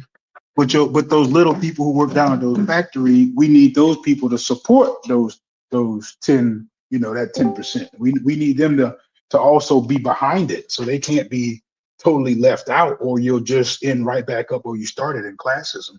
And those black elites will feel separate from those, black just working class people. That's the thing. If you have the ability to take your child to whatever school you feel or he feels or she feels best, and take them out of the schools in the But community that you keep saying that like do they just not let you in the door, or are you talking about well, the fact that they schools are price you out of it, or what are you like, saying like well, they can't?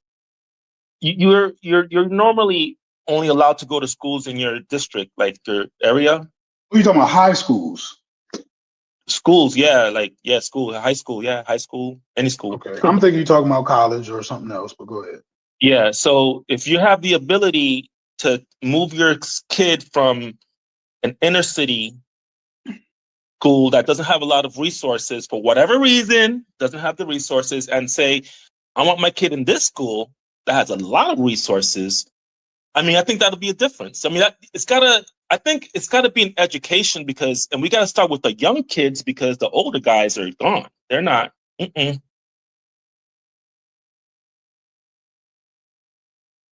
I don't know. And my bad to jump in and derail the convo. Nah, by all means. I'm not, like I said, I'm not really that familiar with Kirk, but I just uploaded a video of him talking with I guess a black liberal student, and the dialogue wasn't as contentious as I thought it would be before clicking on it. And Kirk may have been, I'm not trying to defend him or nothing. He definitely sounds like a wild guy, but he was he said like, I'm not I see a black person individual. I don't want to judge you preconceived. I want to see what you bring to the table. So it sounds like, especially like with DEI and a lot of the convos, I could be wrong. I'm like 10 minutes in the video. Sounds like he just promotes meritocracy. And a lot of policies he's discussing is probably isn't. I don't know, but what he's saying, what he's talking with this black student I'm watching in this video is actually a good dialogue, and they're letting each other speak. They respecting each other. So that's all I was asking. Did anybody watch that part? No, I didn't watch it, but I actually find the term meritocracy a bit offensive in a way, because it's like, to me, everything is damn. To me, it's like you veiling. It's like a veil that you could use, right? You say that's meritocracy as. Let me explain what I'm saying. Go ahead. You say meritocracy as if you can detach everybody in the environment and give them equal start, equal footing. That's what people mess it up. Well, people who promote meritocracy, a lot of them ain't even saying that. They're saying create pipelines to find the best quote unquote African Americans you feel that are underrepresented. You know what I'm saying?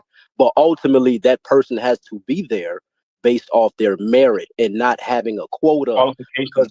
Because some people are saying when you emphasize inclusion of a particular group, the direct byproduct or result of that is going to be exclusion. So that's why you got people, a lot of Asians or just certain people. Man, Go ahead. That would disproportionately affect one group over another, because it's like if my dad is an NBA player and he can afford to put a basketball goal in his backyard, like I got a head start that the kids, you know what I'm saying, that can't afford to do that have. You know what I'm saying?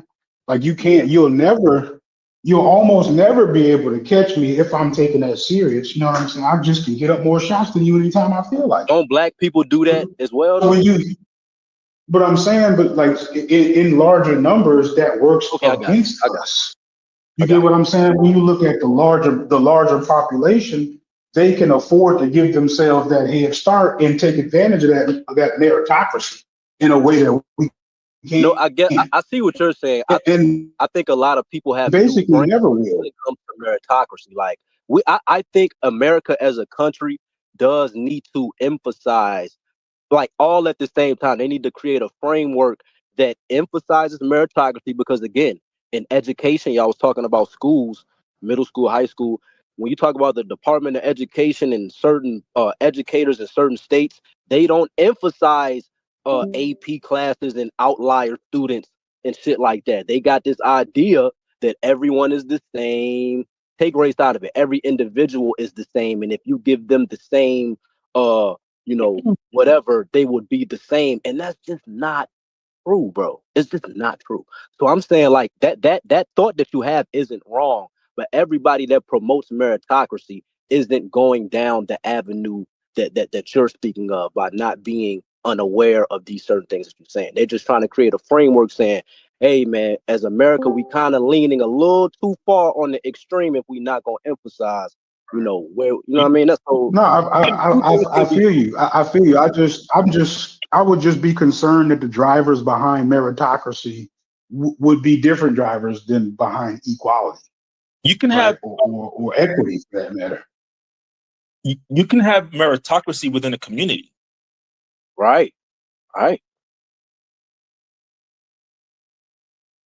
mean, but it would make more sense among a community where things are considerably equal, right? Because if not, you're basically subjecting some people to start the race with a head start.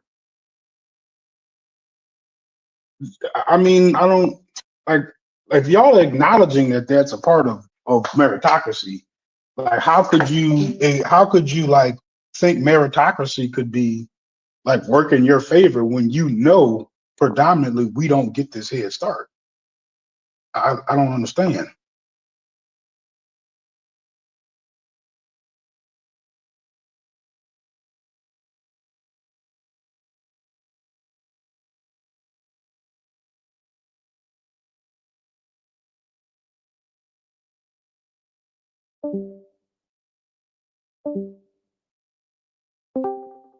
When people say meritocracy, I laugh.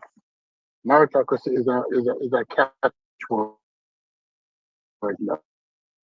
If we look on a whole, most black people will never achieve meritocracy in America. It is not promoted.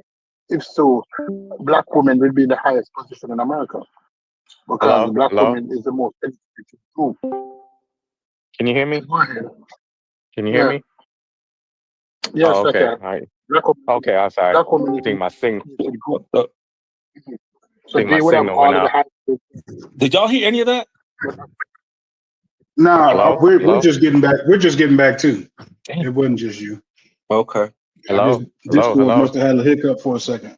Yeah, I Mujasa, see you what might have to come by to I leave out see and what come you're back. saying, bro. Like I'm not nobody's trying to undermine what you're saying. The Like last those thing I are remember, at least what I said, was the meritocracy. I mean, that Yo, you did can you have. just hear him talking, yo? Oh no, I'm sorry. No, I don't hear him. Oh no, you good, go No, ahead. that's why I'm asking you because Mujasa sound like he having the same problem. We might. I'm gonna back out and come back in. Yeah, that's Okay, what can I y'all did. hear me now? No, everybody I don't can hear hear each him. other. People just I no, don't hear y'all Freddie doing this either. shit on purpose. Hello? Can y'all hear me now? Y'all doing this shit. Yeah, We can hear I can hear you. you. Oh, well, Okay. Jesse got Okay, yeah. exclamation point. Okay. Yo, Okay, I can don't know what that can y'all hear means. me? Yeah, go Yeah, ahead, we can Fetty. hear you, Fatty. All right. I If don't you hear him. all I was gonna say was that when a person wants to promote, again, two things can be true. Go I think crazy. you can address the things you're talking about, logic, like a lot of the things that comes with if you have a fully meritocratic mindset, and you have to be mindful of those things. But again, people and experts are trying to create new frameworks every day to address both issues, because you can admit that the intent of DEI and the results of what's going on are two different things. You did shows on that. So obviously the intent was had good intentions or whatever, but results are a whole different thing. So when you got people who want to value, even in the black community, yo, we don't have to lower our standards, especially when you talk about standardized tests or college admissions. Why do we have to lower standards to fit a quota when we can Yeah, just I forgot about that. when we can just create healthy pipelines for African Americans that are that score as well as other people, and create a balanced system that way. That I cost kills no like money. go ahead. Cost no. Up a little bit. Dang, what's up with Discord today, man? This audio's not You working for the brother. sound just fine. You sound just Right, but fine, bro. I think Chef was about to say something.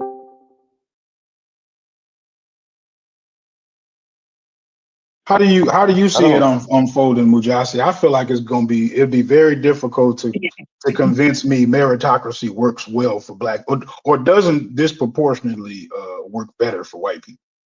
Right, I can't see it not doing that. that's what I was trying to say earlier until the audio got messed up, is that it's difficult because I mean I get what Brother Fetty is saying. I know there's some people that's trying to um change the discourse around meritocracy and say that theoretically it can work if we do this and do that. But most of it is theory. Most of it is not projected with data. Most of it is not projected with any grounding experiences from history and our current political situation. So a lot of it There is a is. projection. No, A lot of it is no. a This lot of one it is thing. My bad to projection. cut you. It's a framework Let me called let me let inclusive me land excellence. here because let me land And let's here interrupt because you. Go ahead. yeah, I don't want to necessarily. I'm not dismissing, or I may have an element of disagreement with what you're saying, Freddie, but I don't want to dismiss what you're saying because I know that there's different peoples trying to elevate meritocracy to say that if we equalize the playing field and create resource access to people being able to access higher education, job opportunities, career opportunities, and industries, then meritocracy should be the way that people can fulfill their levels of being able to be qualified for these. No, So I'm not I saying think that. I'm not saying that though. I know you're not saying that. I'm talking Oh, about the let him experts, finish. some of Just the let him I'm sorry. I'm finish. sorry. professionals. I'm sorry. I'm sorry. Yeah, just some of the professionals. This is not Fetty. I'm not speaking to Fetty. I'm speaking to the conversation and the stuff that I've read about people arguing for a meritocratic kind of system. I think the argument that we've been able to make against that and to kind of examine that is that it doesn't align with the history or the marginalization of different groups of people that was qualified for years in professions and degrees and expertise and never had the ability to access resources. Meritocracy does not consider, when we talk about it, it doesn't consider the power dynamic of people's positionings, that there's a power dynamic that still favors white centralization in this country. It still favors white people. And so meritocracy theoretically and through practice have worked for white people and given them advantages historically. And it's created policies, it's created programs that has favored very specific groups of people. And so some of the policies that came about in the 60s and that almost got reversed in the 70s were to try to remediate those meritocracy discrepancies that did not work for other groups of people. And it did create some complications in affirmative action, and it created complications in quotas and disproportions of people getting in and lowering bars. It did create complications with that, but it wasn't supposed to be the solution base. It was supposed to move towards a meritocratic society, but dealing with that white centralization, that white supremacy was difficult for true meritocracy to unfold. So I have a hard time with meritocracy because it doesn't take into consideration the history and the power dynamics of how people experience and are limited in their access to attain what they want to attain for themselves. I'll land there. Right. And we had hold on. Let me say this real quick. And look, if you was listening to what I was saying that meritocracy and the historic aspect of it hasn't really been beneficial to Black people, right? But there's a framework. I watched lectures from the University of Michigan, Missouri, TCU, and HBUs of Black experts introducing a framework and other groups of people called inclusive excellence. And Absolutely. inclusive excellence, just by those two words, obviously is a framework that addresses the things you're talking about while also promoting excellence and not lowering a standard just to meet a quota based off a certain number of bodies, based off race and a position. So inclusive excellence actually was developed, I think, in 2005 by the Association of American Colleges and Universities. So it's something that's being pushed again to address, because again, like you can have something on the left that's extreme, something on the right that's extreme. But if you create a framework to try to address both sides and find middle ground, that's the best option we have at this point. So I'm saying again, two things can be true. You can promote meritocracy. Basically, meritocracy is another thing for saying I want to promote excellence, Black excellence. You know those sayings. I want to promote Black excellence, but at the same time address those things that you're talking about. And there's a framework that's been published in the motion. Of course, it's kind of new, but I know regarding like a lot of these convos, meritocracy and DEI is so cold and hot. You know what I'm saying? But a lot of times for me, I try to be in the middle of the joint. You know what I mean? So I see what you're saying. Like if we follow the same framework of meritocracy we have been doing and how other people used it in a messed up way and how it hasn't been beneficial to Black people, I agree with you. Throw that framework in the trash. But I still want to promote some form of Black excellence while also, you know what I mean? So that's all I was saying. So my brother Fetty, how would you get Black folks to trust this new and I've heard about that theory of intellectual excellence. How would you get Black folks to trust this new theoretical model that's been introduced? By having Black experts like the ones I saw at colleges be the ones to give them the message. Because I think if a white person said, they ain't gonna listen to it, which is understandable because it's like, damn, you not me. You don't belong with my people. So how can you really know my best interest? But again, you got black experts at PWI, even HBCUs and shit like that, promoting inclusive excellence. Because again, you got black physicists like James Sylvester, I forgot his last name, who also said in his classroom he noticed that young black children wouldn't maximize on their homework when they was younger, and how he equated it to sports. He was basically saying, like, I don't want to misquote what he said, but he made the analogy of in sports, meritocracy is something that's very valued, like to where, yeah, you discriminating, but at the end of the day, it's like it's based off results. And if you got a football team or whatever, the coach is not looking at a person's skin color and saying, hey, we need to put him in there. But yeah, I would say look at that. Look at what black experts say that support inclusive excellence or some form of meritocracy versus letting DEI and other policies they feel that hinders African Americans from maximizing their potential by always relying on something that could just not, again, maximize their potential. You got black experts that got a problem with that. We use meritocracy on almost everything we do, on all the decisions we make. But when it comes to ourselves, we don't want to go ahead and use it. It's pretty strange. Like we want to buy something, we're going to get the most best this because those people make the best. Because it doesn't mitigate the adversities. I'm sorry. Go ahead. Right, y'all. We all make those decisions, and it's not. It's a product we're buying. It's pretty funny to take it to the next extent of buying black business products, white business products. How people think. We're buying stuff because we think that they do it better. Blah blah blah. When we can actually get the same product somewhere else. You know what I mean? And the point about how do we get there is easy. It's just we just got to get people educated in all aspects and fields that exist. That's by letting them kids go to whatever school they want to go to, wherever it is. Now, it was mentioned that there wasn't a precedence. The Islamic community is using meritocracy and in a crazy way where they're putting out their best to take over. I mean, it's happening right in front of our eyes. That's an example of precedence, That doesn't make sense. What I'm seeing is that the meritocracy does not mitigate the systemic issues that create the discrepancy in the first place. To me, it exaggerates. Right? Like you can say all you want about a pipeline. Hey, Logic, you should stop. That was the clearest point, right? You just said the clearest point right there.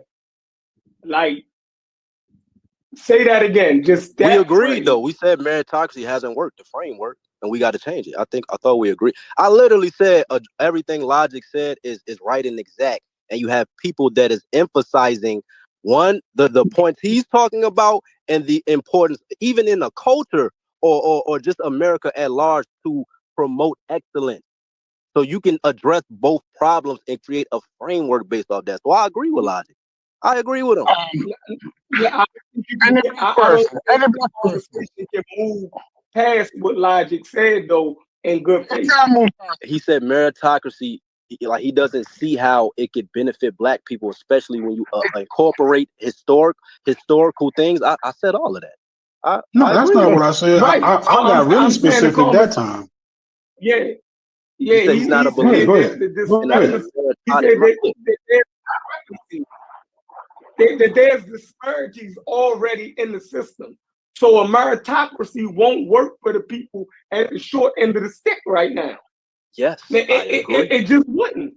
I'm telling you, right? So excellence, black experts again, because you haven't. I'm sure you haven't probably watched the framework and why they're addressing it. They talk about all of that.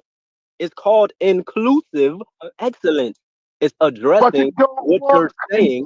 I mean, it sounds good. Yeah, all of that shit sounds good, but it doesn't address the problems that created that circumstance in the first place. It does. So you know the full framework. So you know the framework of what they're trying to talk about. I mean, if it's anything other than equality, it can't do anything but exaggerate. Look it up? Like that's all. Right. You're right. Can I say something? Can I say something, please?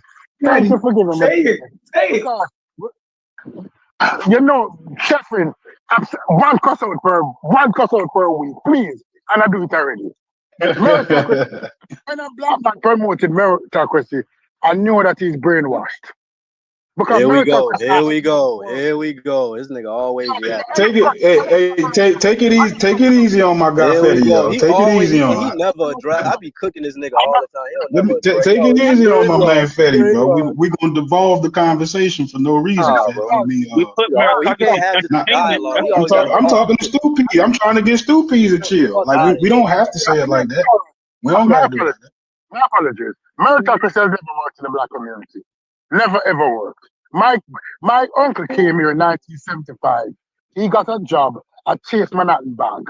When he left Jamaica with a first degree in 75 in finance. In 75, a degree was a big thing. Right? He got a job with Chase Bank, and he worked there for 10 years. And the position that he got the job in, he never got a promotion. And guess what? He trained many a white persons who came into the job who was less than. Many of us here who have friends in corporate will tell you that black people will get through the door, but half of the time it's hard to get a promotion. Because then based on that now, they will say that black person was not the best for the job. Although he trained many of his supervisors. And he acted many of the positions, but he was never appointed to those positions. Meritocracy don't work because the system that exists does not promote meritocracy, especially for black people. You have outliers. I said outliers. I love to talk about outliers. You have outliers. You have those persons that will advance if given the opportunity and will rise to the top. But on a whole, right? Look at CEOs in Fortune 500 companies. Black CEOs only measure 2%, yet still we have 16.3% of the population. We can go all the way down with most professions and most appointees. Although we have 15%. Black women are the most educated women in America. But how much of them is management? How much of them in charge of Fortune 500 companies? How much of them in charge of Fortune 1000 companies? Meritocracy is a catchword that is used by many to tell people that, listen, if you work hard enough, if you're industrial enough, you will be appointed to the positions. But that is not true because the history and the experience... it will create brain drain. Yeah, it'll create brain drain. It would take the best of us out of our community, and you know what I mean? That's it. So it would just be sucking our best out of us and using them up, but our community as a whole wouldn't get nothing from that. You dig what I'm saying? So that's easy to say, okay, we're gonna go to all fucked up communities and just take their best. You feel me? Like that's crazy. Like, of course they want our best.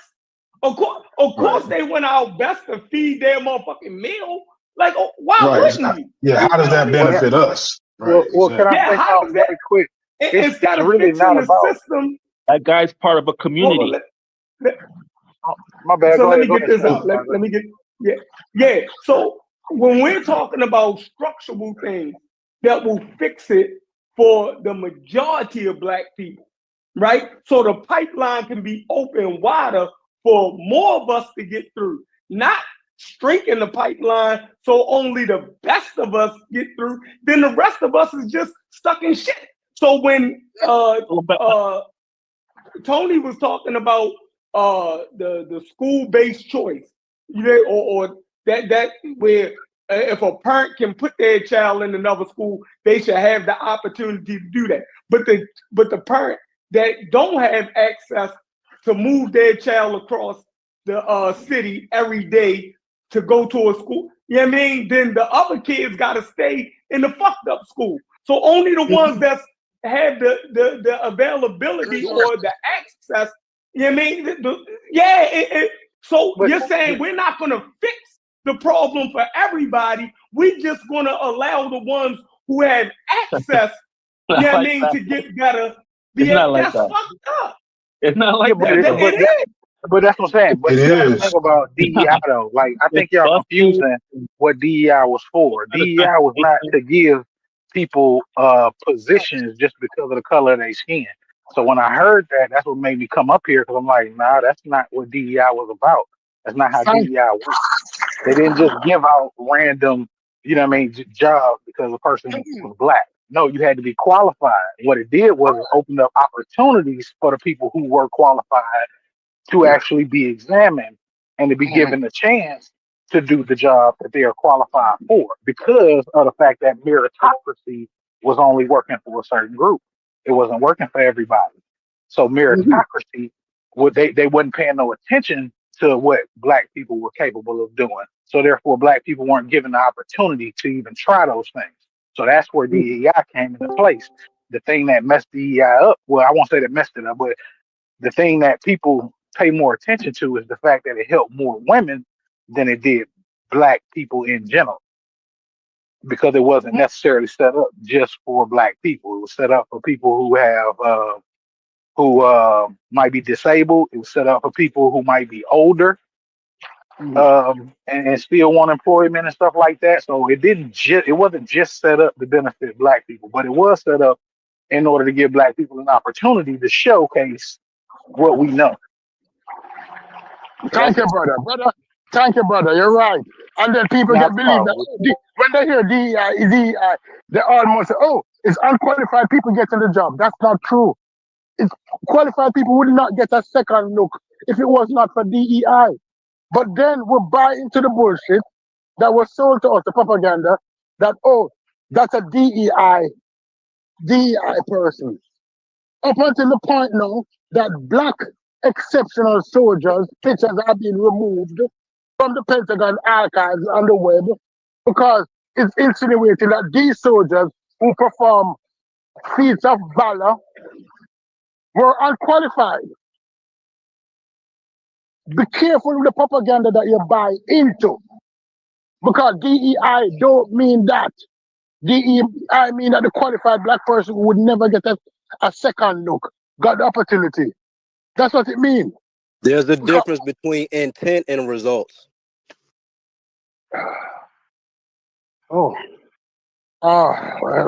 you show any results? Can you show like you saying that would mean that you have you saying that people or groups benefited from it. No. I'm saying you saying that only being a talking point or whatever, that means that you have proof that black people who weren't qualified were getting these jobs. Can you show any evidence of that? I mean, yeah. We had these convos before. I think it benefited like DEI again. It like the intent of it was no, that's not the question you asked. When you talk about the results, it actually benefited like white women and shit like that. And these unqualified black people who got position based on DEI. Show me one unqualified. Yeah. I mean, I don't fully disagree with DEI. I mean, and like the results, like, because again, it does address creating again pipelines to fill certain quotas and shit like that. I'm not tripping off that, but I'm saying. Let's ask that question. Damn, why can't I finish? God damn, you talk. Oh my God. For today, yeah, over what you're promoting. You don't even let me land my plane, bro. God damn. Black people today. I can't even hear you. Bro. It sounds like you in a submarine. Which one you prefer for today? For black people today? Is meritocracy better than DEI? See again. You trying to you're trying to create this hot and cold environment. This either or, when I literally broke down how you can incorporate. See, you niggas don't listen. See, I'm done. You playing the trick bag by making me pick a either or, and I'm literally I think he's asking you to explain how you can do both of them. No, I literally addressed how. No, he asked me a question. He said, would you want black people to prefer or be under meritocracy or DEI? He made me basically to pick an extreme either or. Did he not do that? I don't know why y'all picking at each other right now, and I really hope Answer y'all the stop because question, bro. I Answer think what I this just is like a answered the good question ass. I just asked you, bro. Did he not do that? I honestly, Man, all right, bro. Niggas, man. I don't know. If I heard him, Fetty, I'd have said it, bro. I don't know what he said. Some of the confusion? I would hope y'all Like, stop picking at each other because I think it's a good combo. yeah, so can I feel some of the confusion though? Because I think that the confusion is coming in because of the fact that it's the way that we're trying to use DEI and meritocracy. Because meritocracy is still included with the DEI. That's the point that I'm making. Because DEI is not necessarily giving anybody a job; it gives you an opportunity to get the job. So your merit is still the meritocracy is still there. You still have to be able to do the job. There's no black people out here getting jobs just because they black. Waypoint. That is not a reality. You have to be able to do the job. And we usually have to do it 2 or 3 times better than our competitors. So that's like our merit is already there. We don't have to practice any meritocracy because we've already been at the top of the meritocracy from damn near the get go. We've always had to work twice as hard. Education. You say we draining that education? It starts with education. Well, yeah, that's what I'm saying. But that's always been the case, though. That's been the case since even since the civil rights movement. You saw people getting into positions. Jesse Jackson was one of the guys when he first crunk up the Rainbow Coalition and everything. He had programs in New York where black people was getting on Wall Street. That was his connection with Donald Trump initially. Yeah, because he was helping black people get on Wall Street, somewhere that we weren't able to be at all prior to that. So he actually hijacked the Rainbow Coalition from the Panther Party and the Young Police. That Fred Hampton. Yeah, that's cool. I mean, that's irrelevant to what I'm saying. I mean, I'm just saying as far as what he did and the reason he was doing it. The reason he was doing it is based on trying to get black people in places that they weren't previously.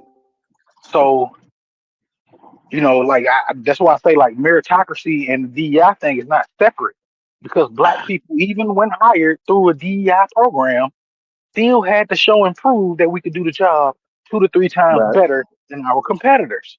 So we've always had to outdo. I think it's more nuanced. Always. I think we're talking about meritocracy in a community, not in the corporate or political sphere. Within a community. Okay, well, you got to explain that further, because I don't understand how that works. And look, all of that, all of that DEI and the meritocracy stuff, you know what I mean, is an attack on black people, right? And a good way for y'all to see it is the way that they've been attacking immigrants and Mexicans nowadays, that they're taking American jobs and all of this shit. You feel me? The same way they try to say DEI was taking jobs from white people. You dig what I'm saying? And people who were more qualified and deserving it. They then struck down affirmative action because they got the motherfucking Asian community to go against affirmative action because somehow they was getting discriminated against because of black people. So everything, this shit is a fucking attack. You know what I mean? Now black people was stopping. Yeah, black people was stopping Asians from getting their motherfucking harvest. Y'all really believe that shit? Like that crazy shit. White people did that shit. They used the Asian community to do that shit. They had to use another minority group so they could strike down what they already had disagreed with since the motherfucking shit came into existence. And people need, in the same way they try to use black people against motherfucking the Latin fucking community. Now, they taking y'all jobs. Like, really, niggas want to go pick fruit? Y'all now niggas want to go cut grass? Mexicans is really taking y'all jobs? Are y'all certain? Like, this shit is. Yeah, I'm sick of it. The whole idea is like if you have meritocracy in the community, they're supposed to be they're supposed to be within that community. You know what I'm saying? Like all aspects of industry. You know what I'm saying? But they're in the community. Get it? No, I never agree with Chef, man, and I gotta get Chef. Damn, y'all, come on. Earlier, you made a statement, and I just wanted to I'm trying to understand what you meant when you said meritocracy in Islam. What do you mean by that? Just like let, like in the community, right? Like let the people who can lead have shown that they can lead, have a huge business. You know, they're doing something, not just like you gotta just have your professionals. You know, I only consider it to the extreme level is how the Islamics are doing right now. You gotta turn your camera on. You gotta turn your camera. We on COINTELPRO watch now, nigga. Hold up. No pitting, none of that. You know what I'm saying? I'm strictly to the information. Okay? The way the Islamics are doing right now, the way the Islamics are running things right now, you gotta turn your camera on. I ain't talking to you no more. That's crazy, but they're pulling out their best. So what they're doing within their community, they're pulling out their best to represent themselves. But I'm trying to understand. When you say they, okay, who are you talking about? Islamics, Muslim Islamics. Let me finish what I'm saying. Let me finish what I'm saying. The largest ethnic group in this country, Muslim Islam. Muslim Islam. Okay.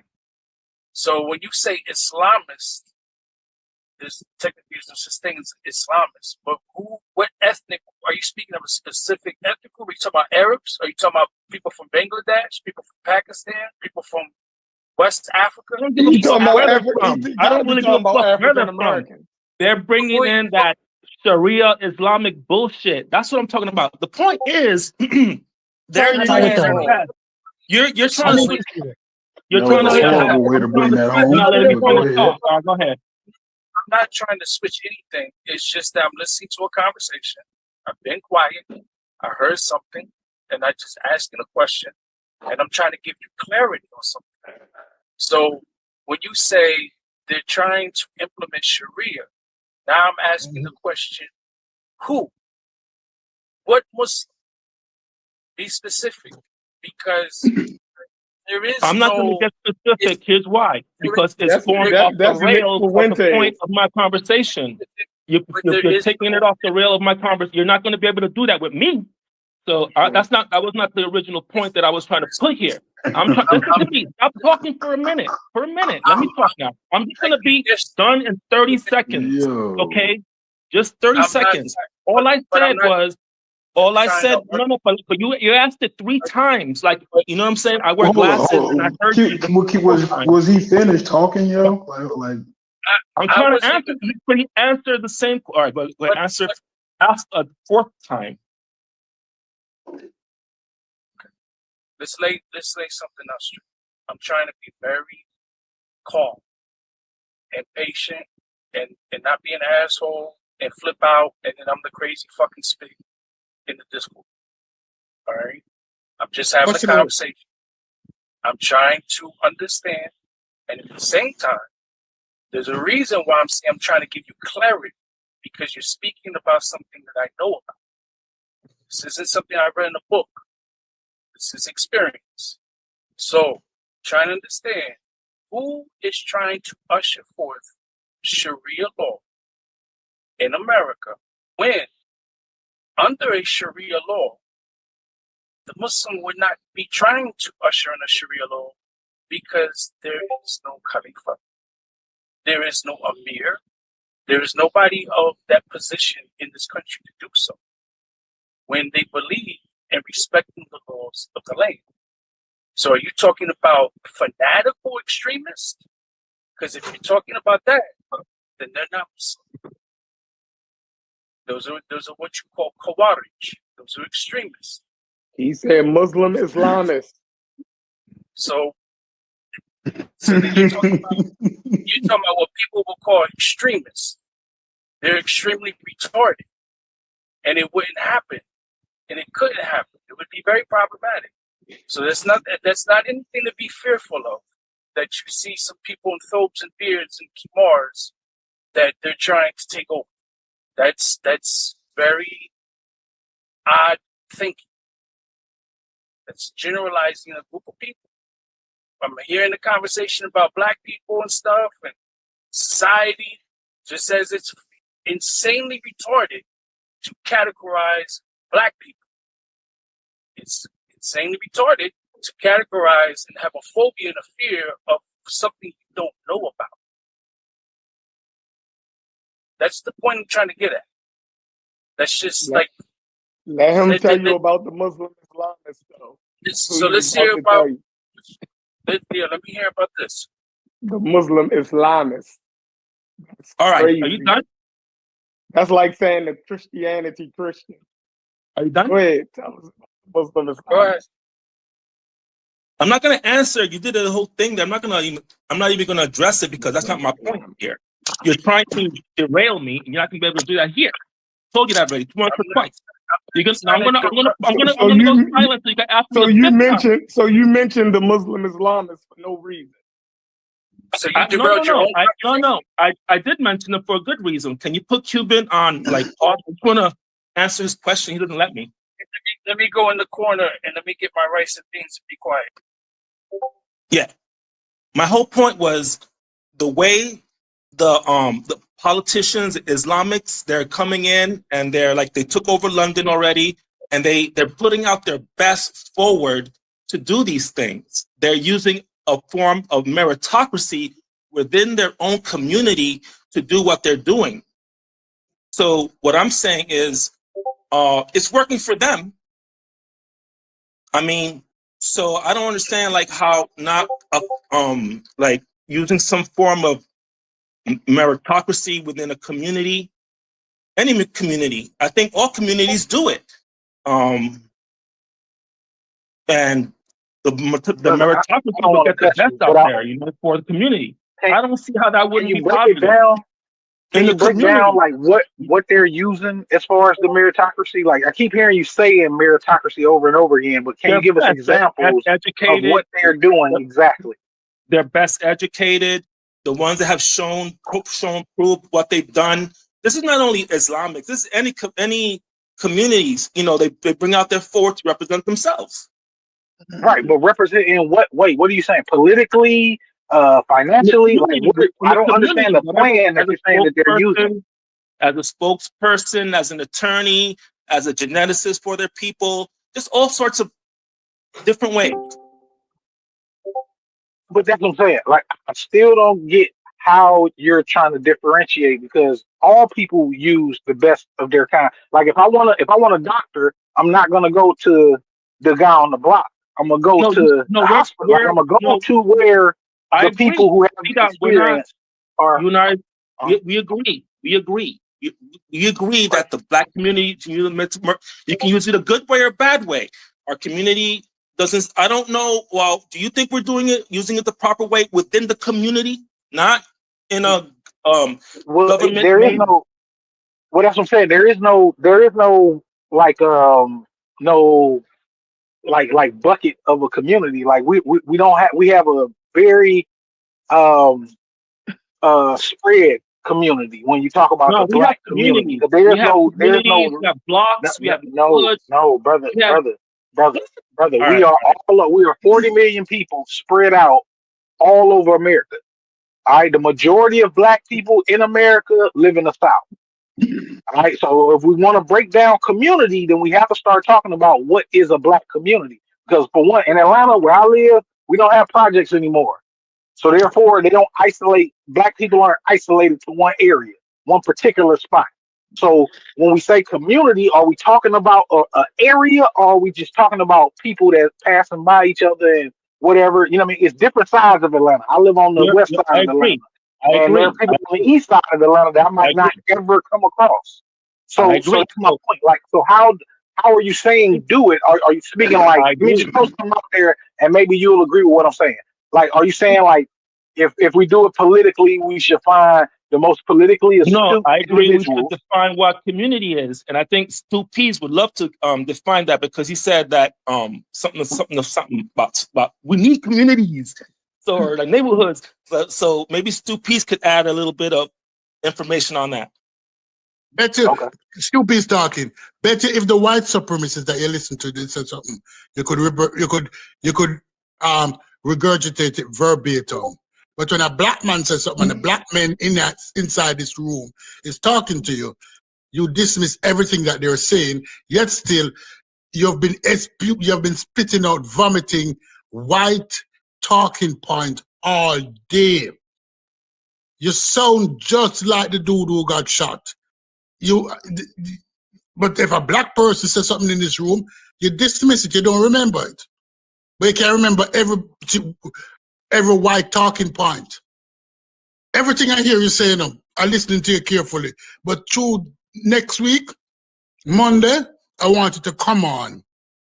Because I'm going to cuss you out. And I'm going to call you all kinds of names and I'm going to put a mirror up to you. Because you're one of the worst kind of black men. You're not even... White ice is colder. White ice is colder.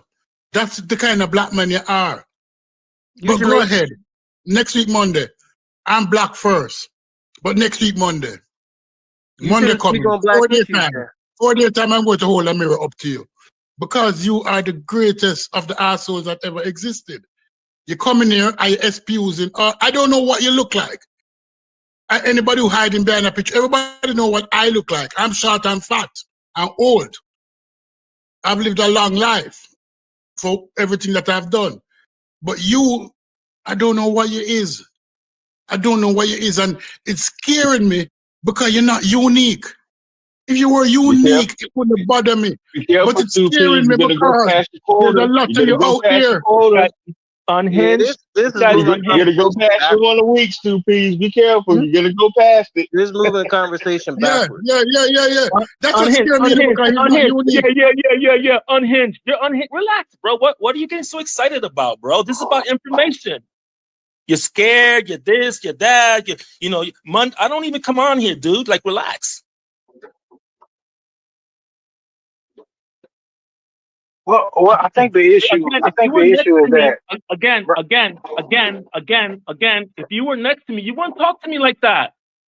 I won't talk to you like that. Okay, wait. Let me move it. You couldn't have been next to me. Just leave him alone. Leave him alone. Can I try to move the conversation forward a little bit? Come on, you guys. Because like I said, it's all about understanding. So I want to understand exactly where you're coming from. Because like I said, I get where Snoopy's coming from, you know what I'm saying, with his feelings or whatnot.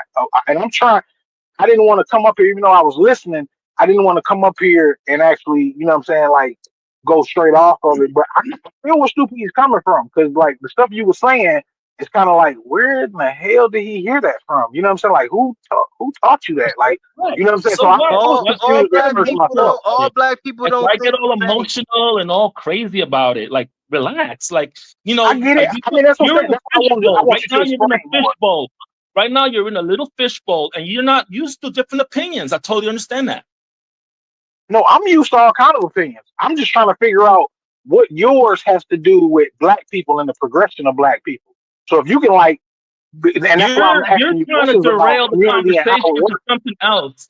You're weak at debating. You're trying to derail the conversation to something. I'm not debating. We were talking about meritocracy and how meritocracy works in the community. Remember that? That's all I was talking about. That's all you're talking about. I'm not talking about you personally. I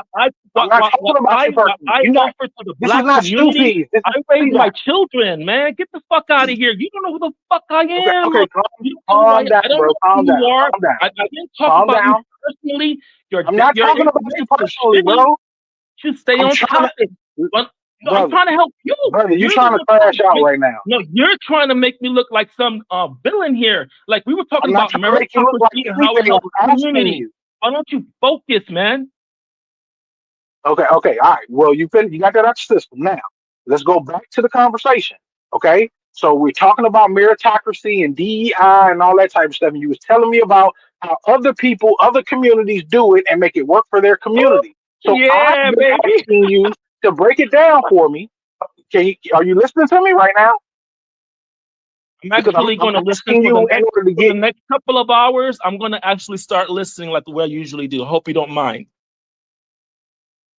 Okay, no problem. Whatever floats your boat, bro. But I'm trying not to get personal with you. I'm trying to keep it to what you're talking about, and you seem to want to be personal with me. You don't know me. How the hell right. you get So I'm trying to ask you about the information. about me? So I'm trying to ask you. I'm not talking about you. You don't know me. Got you. So calm down. Whatever you order, man. Yo. Order. Wild.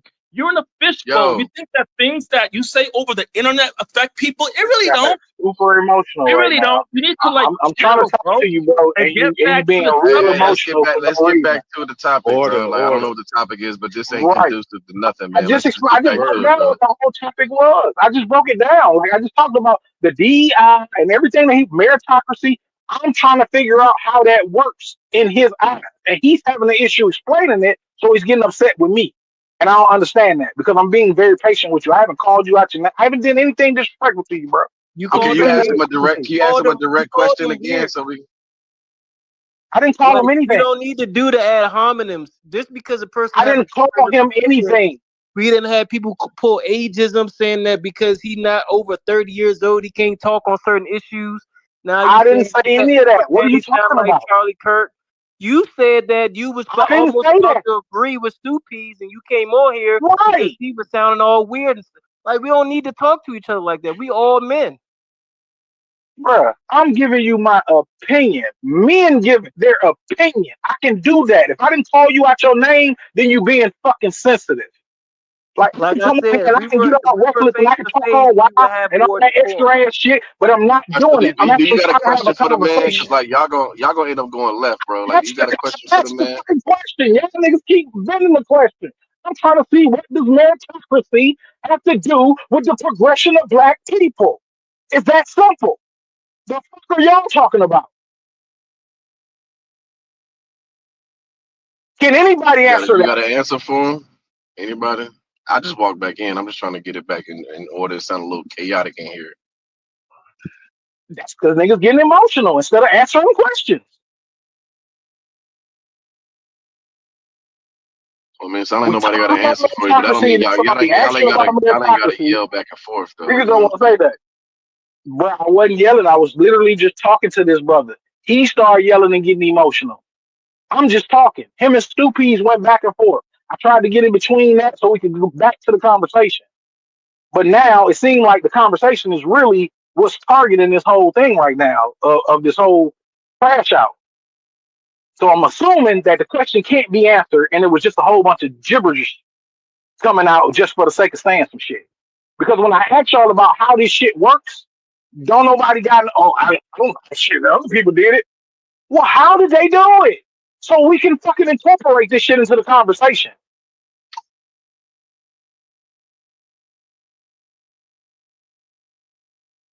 Crickets.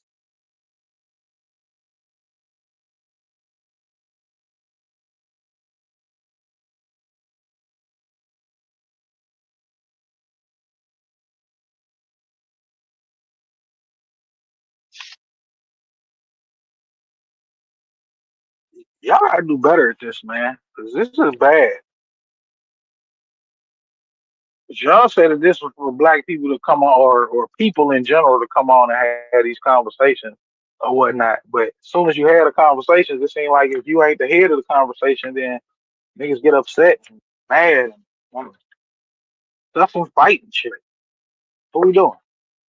See that.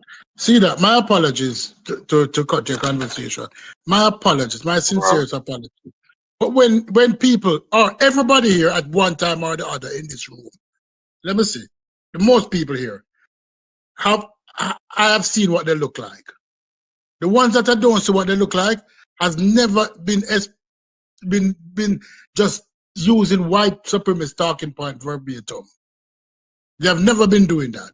If you're using white supremacist talking point and you show yourself, I don't have a problem with that.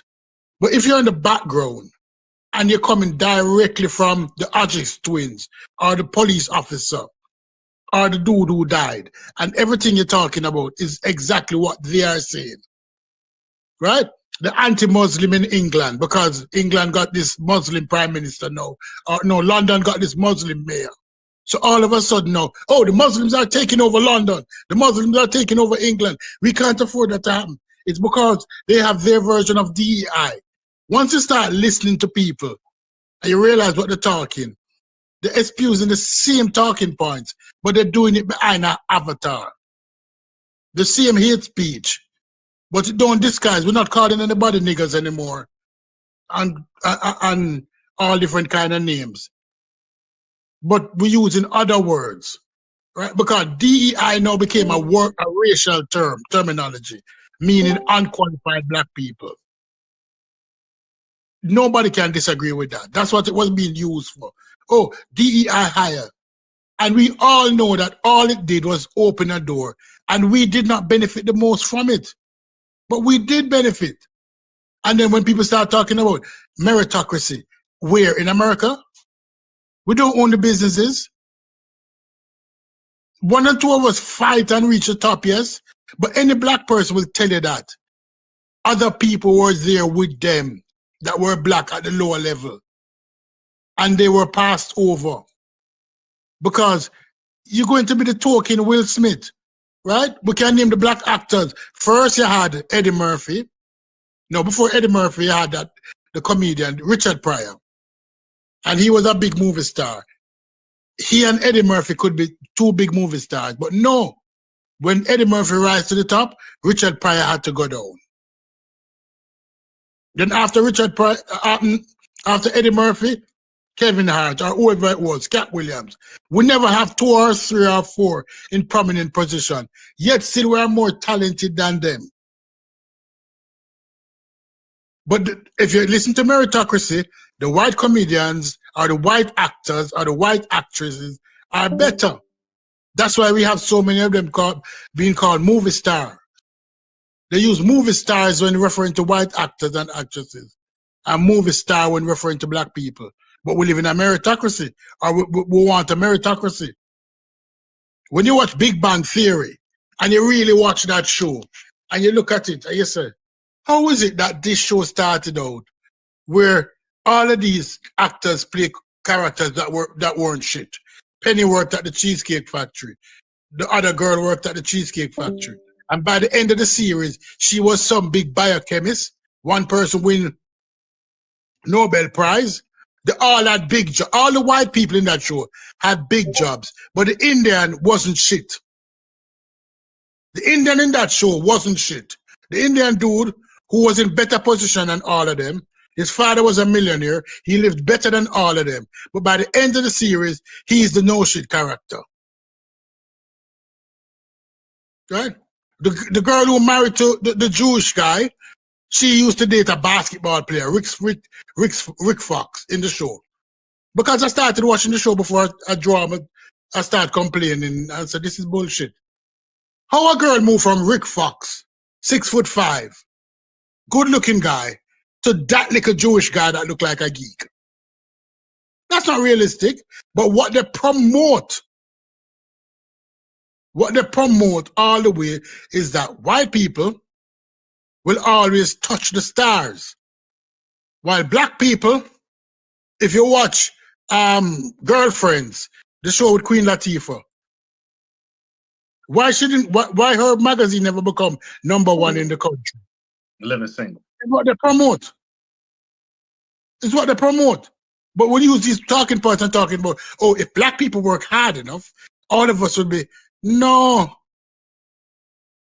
And the black people who you see that you can see now, they work their ass off.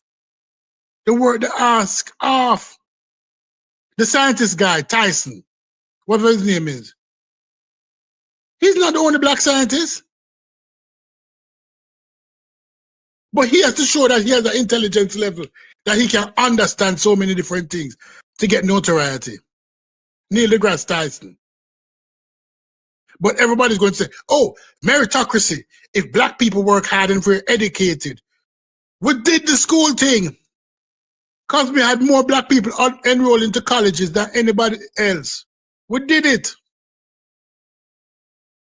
Jack and Jill do it. We're doing it. We're doing it. But when you look at the cabinet, who qualified there?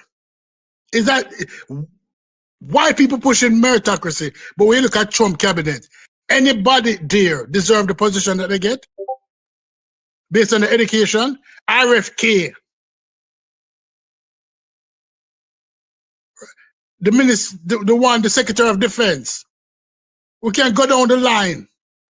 But you excusing, oh, black people should practice meritocracy when white people not practicing it? Listen, I'm the dude who go into the movie theater and open the back door for all of my friends and everybody that look like me. That is how I practice meritocracy. I'm going to open the back door for everybody. And if the dude who don't know to drive the truck, I'll teach him how to drive it in first gear until him learn to drive it in second gear, until him learn to do all of the gears then. Because we were always disadvantaged. And you're coming here talking about meritocracy. White people say this, white people say that. Oh God, Jesus Father. Monday, I do a cuss out. Now those are great points, Stoopies. No, you think about it. Do white people practice meritocracy? Do white people practice meritocracy? No, because then you wouldn't have a phrase that ain't about what you know, it's who you know. Right.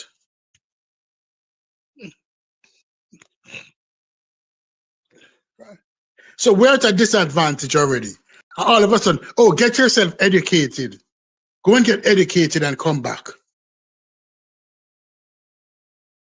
When you ask some white people what their degree was in, some white professional in certain areas, when you go to the hospital, and you see the nurse that's in charge of the nursing for her area, the black nurse have a PhD in nursing and nursing administration. And our boss, guess what our boss have? A diploma in nursing. The white girl have a diploma in nursing. The black girl have PhD. Go to all of the nurses that you know. Ask them if Stupid's lying. If the white boss is as qualified as they are, and I guarantee that 99% of them is going to say, hell no. But you come in here and talk about meritocracy. That's why I say you need to live 20 more years. We have a professional in here, and I've listened to him spoken, and he has said how he got through the door. And then after he got through the door, how he has to justify why they chose him. So at the end of the day, they cannot say, oh, we made a mistake. Even when we get through the door, we have to work 3 times as hard to prove that we deserve the position. Ask any of your professional relatives if Stupid's lying.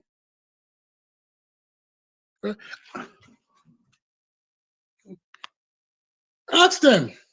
As I said earlier, my uncle, by marriage, came to this country, and he was one of the first person working in Chase Bank who wasn't cleaning the floor. Everybody else black in there was a cleaner. And he was there for 10 years. And he did not get a promotion. And the dude who hired alongside him to do the same job he done got $10,000 a year more than him in 1977. Talk about meritocracy. Talk about that to somebody who don't have no life experience. You listen to them white people talk. And because I'm a Caribbean national, I don't know no history about America. My family has been coming here since the 70s, early 70s. I will understand that when they moved down to Florida here, all the Jamaicans who live in Fort Lauderdale and Lauderdale can tell you that when they come and they landed in the community and they bought these houses, by the next month, for sale signs were being put up left, right, and center. That all the white people moved out to the community. That's why Jamaicans got the houses. They got the houses cheaper. Because the white people were so afraid to live with black people. Are you going to tell me about meritocracy? You live in America, you don't even know the history. That's why I don't like talking to anybody under 40. If you're under 40, you get to grow up and watch He-Man and the Masters of the Universe and Transformers. So you think that the life is a fairy tale? Anybody born after 1985 I have a problem with. Especially if they don't read. They don't know the history of their own country. They don't understand it. That's why they get easily brainwashed. That's why they get easily brainwashed. And once you start expose them to certain things and they start reading, they realize that, oh, I didn't know shit. This is what they were experiencing. That is what was going on. But let me stop. Somebody else take over.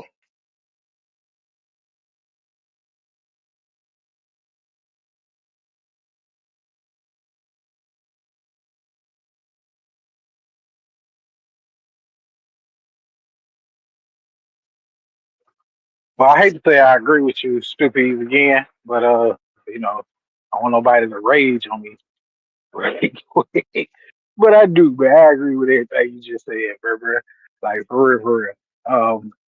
Even the over 40 thing, you know what I mean? Because I'm starting to notice that experience is taking the lowest key in this, the lowest play in this, you know what I mean? Like I can speak on meritocracy just on, you know, and some of the stuff that I done did or whatever. Like I was a chemical spray tech for 10 years. Had a guy come in 60, 65 years old, somewhere around a 52 old white guy come in. Don't know nothing about the job, say he been doing it 2 years and was depending on me in order to teach him how to do the job. You know what I mean? But at the same time, he got the same position as I do. So just on merit alone, you know what I mean? Like we shouldn't be in the same breath. And that's based on experience and expertise and know-how. But I understand how the game goes. That's how it usually goes, especially in the South. You know what I'm saying? Your cousin, they cousin or they brother or they uncle or they sister or whatever is gonna get hired on, whether they know the job or not. And then it's gonna be on that black, that Mexican, that whoever, in order to teach them how to do the job. See that? And not see get that? paid You for know, see that? Let me tell you something. See that? You know what meritocracy is at its core? It is to give black people excuse not to hire other black people. Because back in the day, what black people used to do is that I got into an institution or a job, and I would I would get other black people, although they're not as qualified as I am. And we, as a group of black people who are doing that job, will teach that new black person the job. But what they tell you that, oh, you must practice meritocracy. That means you must hire other black people who is less qualified. So therefore, if you can find a black person who is just as qualified as you or more qualified, you can give them the job. But the likelihood of that happening is slim to none. So it's to give black people excuse not to hire black people. Why did you hire that unqualified black people person? Don't worry about that. We'll teach him the job. You don't worry about that. Exactly. That's what I'm on. Because that's what I mean. And when we talk about what they practice, like I said, they don't practice meritocracy. They looking at it. They what do they say? What do they call it when LeBron got his son on? What's it called when people put their family members on? Nepotism. Nepotism. That's what the word I was looking for. So we need to show more nepotism. They've been showing nepotism for a long time, and it worked for them. So why are we so scared to show nepotism, like you said? So what? That brother don't know how to do the job. Teach him. Bring them on. We teach them. Show them how to do it. And we teach them. But no, but them brainwash that fool to say, oh, no, he's not qualified enough. He's not the best.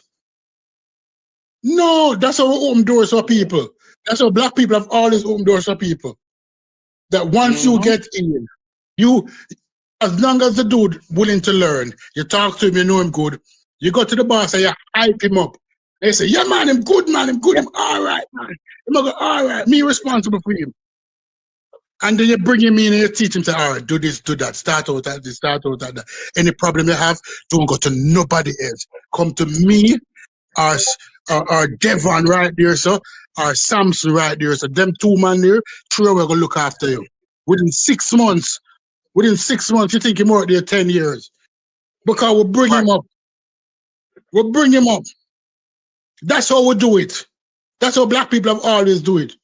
Talking about, but, oh, he's not qualified. You take white people talking point and use it against the other black people. Well, we've never worked like that. We have never worked like that. Ask your friend. They ain't How never much worked Bob like I'm that. doing? My bad, Stevie. I was just No, go agreeing ahead. with you, but they've never worked like that. Like I said, they've always used nepotism. You know what I mean? Well, They've never been the type of people to just say, "Oh, well, no, you got to wait until you get out of college." And no, bro, they get their kids their job before they even graduate. Like they know how to practice nepotism right. We the ones that send our kids off to go work for somebody else. You know what I'm saying? We the ones who need to learn how to, like I said, keep things in house and learn how to, especially when it comes to the profit. Like, we need to learn how to keep them things in house and actually support each other and teach and push each other and actually have that drive to be the best. Like that's part of the problem that I see most times is that a lot of us don't have the drive to be the best. We just want to make a couple dollars. Nah, bro, you gotta actually want to be the top in order to achieve that shit. I'm back on mute. No, look at something like barbering, the profession of barbering in our community. If Chef was an asshole, he would be the only barber in Baltimore. But ask Chef how many barber has he taught? How many person has he taught? When they come to him, they're green as hell. They can't even hold done, bro? Are you done? Yeah, who that? Okay, thank God. No, Listen, I'm not talking to you. Done? Shit. I'm Let me not go talking take to you another because I sip, don't know bro. what you look like. But that's what you're doing. They're coming out of your I don't know mouth. what you look like. I don't know if you're black. I don't know if you're black. I don't waste time talking. What we doing? Listen, man, meritocracy has not worked for the African American community, right? According to you, right? But we use it all the time. You got to reconcile that. Then, why is other communities using that meritocracy and it works for them, but it don't work for us? Why not? You got to answer that. You got to look in the mirror and answer those, real hard questions, because other communities are doing. Let me answer it. Let me answer it. Ask me a question. Let me answer it. No. I wasn't. Let me just add a little more, because you did a thing there. So, like, you got to explain that, okay? You got to explain why it worked for other communities and it doesn't.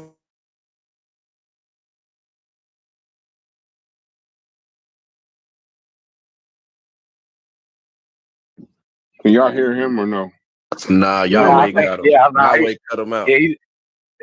Yahweh got him. Okay. So Yahweh got him. Yo, and what I was gonna say, because he came back in talking like we wasn't just talking, like we just explained all of that. You wouldn't have a question if you were sitting back listening. This is live. This is into the chat. This is live. Every now and then, somebody in here go into the chat because they asking y'all questions. But this is a live. We're live on Carnivorous right now. I mean, how do you see the YouTube chat from here? Huh? I just go on to YouTube. How do you see it? Oh, okay. You got to actually leave out. Yeah, I'm in StreamYard. I can see it. Yeah, I'm in StreamYard. I can see it too. But just like put it on mute, and sometimes they asking y'all questions. Shouts to you, see that. I left. I've been gone for like an hour or two. Yeah, the conversation changed. Yeah, I've been out for a while. I haven't been here in 2 hours, so the conversation changed. No. It got a little crazy. I had to come back and they was into it. But I wasn't here. It jumped back on track. It sounded like it jumped back on track. Just now. No, the conversation was about meritocracy. If meritocracy is the best for people. And is meritocracy the best for us, you said? Yes, and my thing is that in the current American society, it doesn't work for us. It doesn't work for us. It doesn't work for us. We have exceptions, yes, but holistically, it doesn't work for us. Right? In the Can I workplace. figure out from Buddy? I want to know from him, like, how does he see meritocracy working for other people? Because he never explained any of that. I ain't hear not one thing, one example of meritocracy working for other people. Like, he just said that it's some communities and they have people in there and they put their people at the top. All right, let me repeat That's it. Let me repeat it. meritocracy. Let me So repeat I it a don't. third time. Let me repeat it a third time, okay? Because you actually reacted to it when I answered it. Okay, I'll give you another example so I don't get other people excited. You know what I'm saying? The Jewish community, right? Don't they have a form of meritocracy where they, you know what I'm saying, right? That's one. The Islamic community, right? How? Yeah, you got to give the example, bro. Examples. What? Yeah, give examples. You just Yeah, saying it is not an give example. examples, but y'all gotta let them finish, and then y'all come in. So go ahead, give some examples when you're talking about it, Tony. When you say How they Jews get have it, together, give an like example of how it. they get together and decide who's going to come forward to represent them. That's not That meritocracy. okay? That's my That's definition just of a it. vote, bro. That's my That's just a definition vote. of it. Meritocracy. That's Just so my we're definition of clear. it. Maybe you Yeah, understood it okay. So wrong. we're Yeah, using a but separate wait. definition. But let me no. Hang on. Before you continue, Okay. you know what I'm saying? Maybe you understood it wrong. Okay, that's what I meant. That's what I meant. I meant when a community, y'all all over the place. I'm talking about a community. Somebody said communities don't exist. I'd say, let me call somebody in that talked about communities. He zipped out on me. So, but I'm saying a community just gets together and puts forward their best, and there'll be other people, but they put forward their best represents that community. That's what I'm saying. Meritocracy, and I respect your point. What I'm That's a saying is, meritocracy within a community. You know what I'm saying? Within a community. I get it within the community, but we live in America, so the meritocracy that we exercise in our community, unfortunately for us, there are certain things that have to be in place for meritocracy to work. And it won't really get far in our Meritocracy, communities. meritocracy in and of itself, essentially just work hard. You know, that's to pick yourself up by just work. Put your head down and work no Yeah, matter what. you'll rise based on your work. Right, Your but merit. the United States, even if we were to try to do it specifically in our own communities, we don't own the communities that we'd be trying to do this in. And then part two, meritocracy assumes an equal playing field. Now, we can have the idea that we could rise above our station, and I think we all should have the idea that we could rise above our station. That's part of meritocracy too. But the thing is, the it's like a sandwich. So, and I'm hungry. That's why I'm making a food analogy. The meritocracy, the meritocratic part of it is you got to assume one slice, the bread is the equal playing field, the middle is the social mobility, but then the top is the recognition. Now, you're not going to get the recognition. The excellence is not going to be rewarded regardless of your background. And then also, it's no equal playing field. So you're not, meritocracy wouldn't fit us here in the United States. We have more of a nepotist type of system more than like people get casted in the fucking SP 500 company just for being that nigga's son or nephew or you know what I mean. It's not all just merit based. But there's different communities. There's different communities at different levels, you know, and each community is going to pull up their best. Or their favorite. Not always have to be their best. No, it can't be their favorite. We see it all the time. But That's we what already nepotism do, is. though. We already do. The best of our communities do the best of what they're capable of. The best doctors work in the best hospitals. The best of our community does the. Yeah, but they're not. I'm trying to get the practice of what you're talking about because you keep saying it like black people don't use the best. Are they of giving our back to the community? Are these folks giving back to the community? A lot of them are.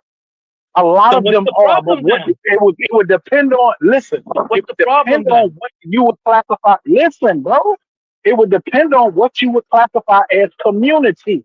If you're just talking about a certain neighborhood, or if you're just talking about a certain neighborhood, that's why I gave you examples of neighborhoods that don't exist anymore, that were full of black people that don't exist. So black people are scattered throughout all of these cities that we live in. So therefore, there is no singular way to point out a black community unless you just talking about black people in general going out doing the best they can with what they have to do it with. So we have that. That is not an issue. It's not. That's why I don't understand. I'm trying to understand where you're coming from, what you're saying, because it don't add up to reality. You know what I'm saying? Like the best of black people do the best of what they not can, happening. and they It's also not help other happening. black It's people. not. So what are we talking about? Okay, it's not. It's not systematic. You know what I mean? It's not systematic. But that's what I'm saying. What Muslim, like even when you brought up the Muslim example, what Muslim is the speaker for all Muslims? Who I have don't they want to put get in in. that I don't want that to that get in. I don't category? want to. You're not going to drag me into that. I can drag Okay, what you about into white that. people? What I'm not about white going to people? do What it. white person is it for all white You're people? going to what we are. You're doing it again. We're not talking about religion right The now. one person who runs any community, the Jewish community. We're talking about something really simple. We're talking about a community coming together in a systematic way, pulling out their best to represent themselves wherever they go.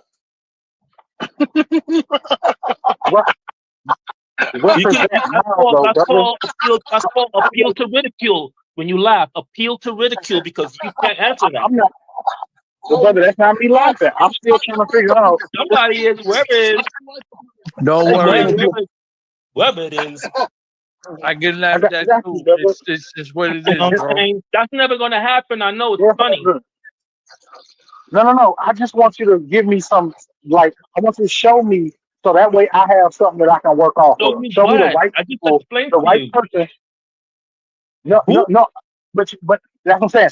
I'm asking you for examples of the white person who is a speaker for all white people, or the Muslim What? who is a speaker for all I don't know Muslims. what you're talking about now. Brother, you said we was talking about meritocracy, and you said that these other communities have representatives for their entire community. Then you So I'm said asking white. you for an example. Then you said white. These. Why did you do that? I'm asking. Oh my God, bro, this is crazy, right? I'm asking you for an example of anybody, white, black, anybody, any other community that you're referring to. Give me an example of the person who is running those communities. Oh, you want an individual? Yeah, that's You what want we're an talking about right individual? now. That's what you're Yes, talking give me about. an example. That's what you want from me. That's not what I'm trying to tell you. I don't know what you're saying, man, but I'm just gonna go back on mute and listen. Exactly. Because you're trying to wrap me into something that you want. It's not about that. It's about basically communities producing the best out of it. I mean, what's wrong with that? You got messed up because you thought I was talking about it in the corporate world and the government world. It's got nothing to do with that. I'm talking about period. Period. At all. Give me examples. Let me Stop finish. just saying shit. Give me examples. I already gave you examples, man. This is crazy. No, you haven't. You haven't given any. You just keep saying random stuff. Randomly saying why you raising these your people, voice? this community, what I can't community, hear and you then no give more me because you're raising your voice, dude. You're raising your voice, dude. I feel like turning off right now. Name the community, and name the people that you're referring to. I already did. I named two. Okay, bro. You at this point, you're a waste of a conversation. Have a good one, bro. There's no disrespect to you. You're a waste of my conversation. If you can't even explain your own point, when you can't even explain your own point, you're a waste of a Communities conversation. that do it. You want individuals, and you want when were they doing it, and you want to keep on going down. Like it's called a Martin Bailey. You move from one point to another. Cut it out. I already explained the community. Sorry, lost this one.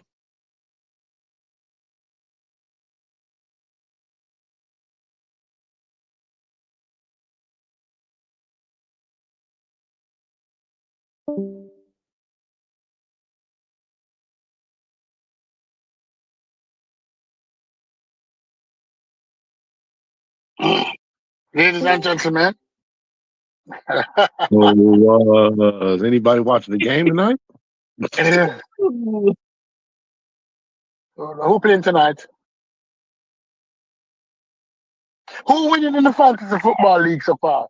Who is in first place? I think Brass is in first place now. I think the fix is in.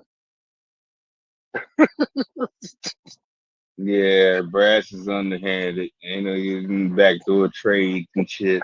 For money. Yeah, he played me this week. You about to take a slug. It's way too early to tell. You don't really even you really almost don't even know whose team is good until like week 5 for real.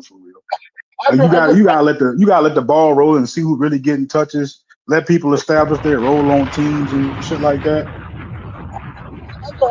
I just being Yeah, I know you just talking crap.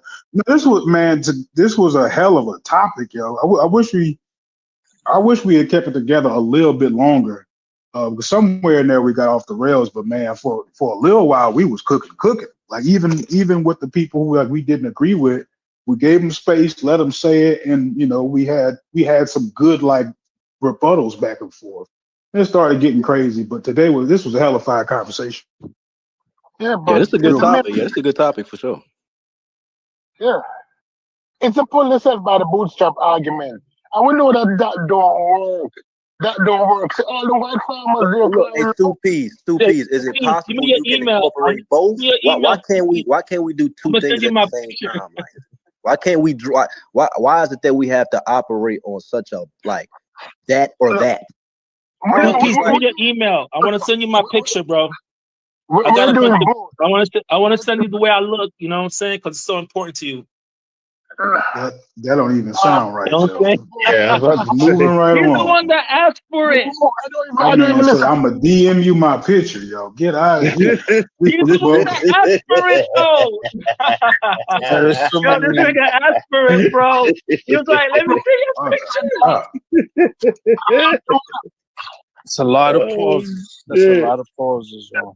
Yeah, that was extra crazy. Yeah, that was a little extra crazy. But for real, Fatty. So I believe that you know to whatever extent you attempt to do both, you're gonna dilute the other because I feel like they kind of like in direct opposition with each other.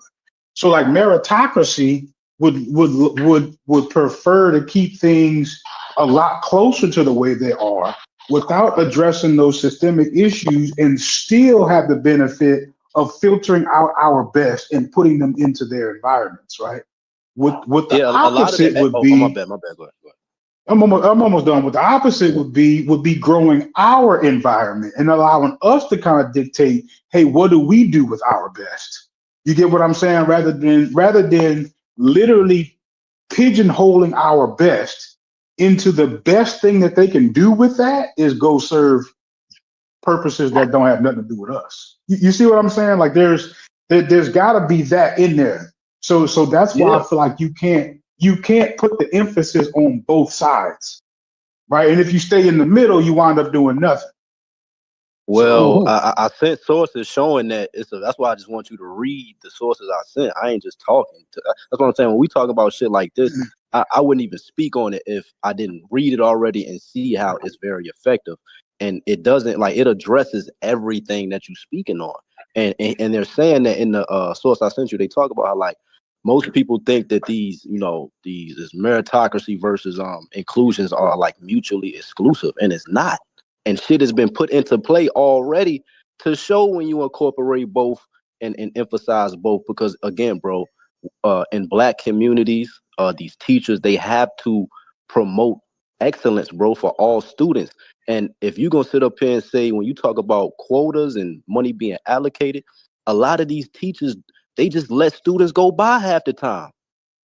And a lot of standards are lowered because of that, which is detrimental. Like if we going to talk about both sides of it, we got to talk about both sides of it. So again, excellence in some form of fashion has to be incorporated, and promoting that in community, culture, people who are in high positions to make that change. Because if you just have the mentality on or having the mentality of not a victim mentality, because those things are rightful things to talk about, like the systematic barriers and how really you start in a race, when the motherfucker already ran 3 laps already. And that's true indeed. But in order to try to alleviate the problem in some form of fashion, you got to incorporate both. because if you lean in two way or the other, like these convos dealing with merit versus this, or it's so hot and cold, but we both listen to each other, whether perspective you got or not, and you can see that each side is giving truth. You know what I'm saying? And the brother Tony, I'm gonna check it out. I'm good. I thought you was done. Oh no, and the brother, like I appreciate his perspective, because like that you shouldn't be like shunned when you're a black person and you're talking, with black people, and you want to highlight the fact that, hey, in the household, things of that nature, in our direct communities, we need to value certain things as a culture. That's just a fact. Can I do a comparison? Let's compare swimming to track and field. Does meritocracy for black people work in swimming? Hell no. Does it work in track and field? Yes. Yes. In soccer, yes. In football, yes. In sports that don't require any equipment, meritocracy works because we're pitting our best against everybody's best. But in sports like swimming, where you require a pool, where you require water, where you require chlorine, where you require so many different things, meritocracy don't work because people don't have. Point. But look though, Stupid, say a group of Asians or white people were to protest and say we're underrepresented in certain sports, and me as a parent, go ahead. That was one of the best analogies I heard all week, and usually I'm not a big fan, but that was one of the best ones I heard. Well, go ahead, Stupid. I mean, but if all factors are equal, then we can discuss meritocracy. But if some people have innate advantages, it is unfair. Although some people don't like to use the word fair. I agree. But that is an argument about meritocracy. That's a problem I have, because some people use it as a tool, especially, and those people who I think you're referring to the radical people. Yeah, I agree with that. I agree with that. Some people gravitate towards it because, especially persons who are doing well, people who do well like to champion meritocracy because they said, I was able to pull myself up by the bootstrap. Why everybody can pull themselves up by the bootstrap? But look, Stupid, do you realize why I bring up the importance of addressing? That's why I bring up genetics and all of that, because I understand everyone isn't resilient.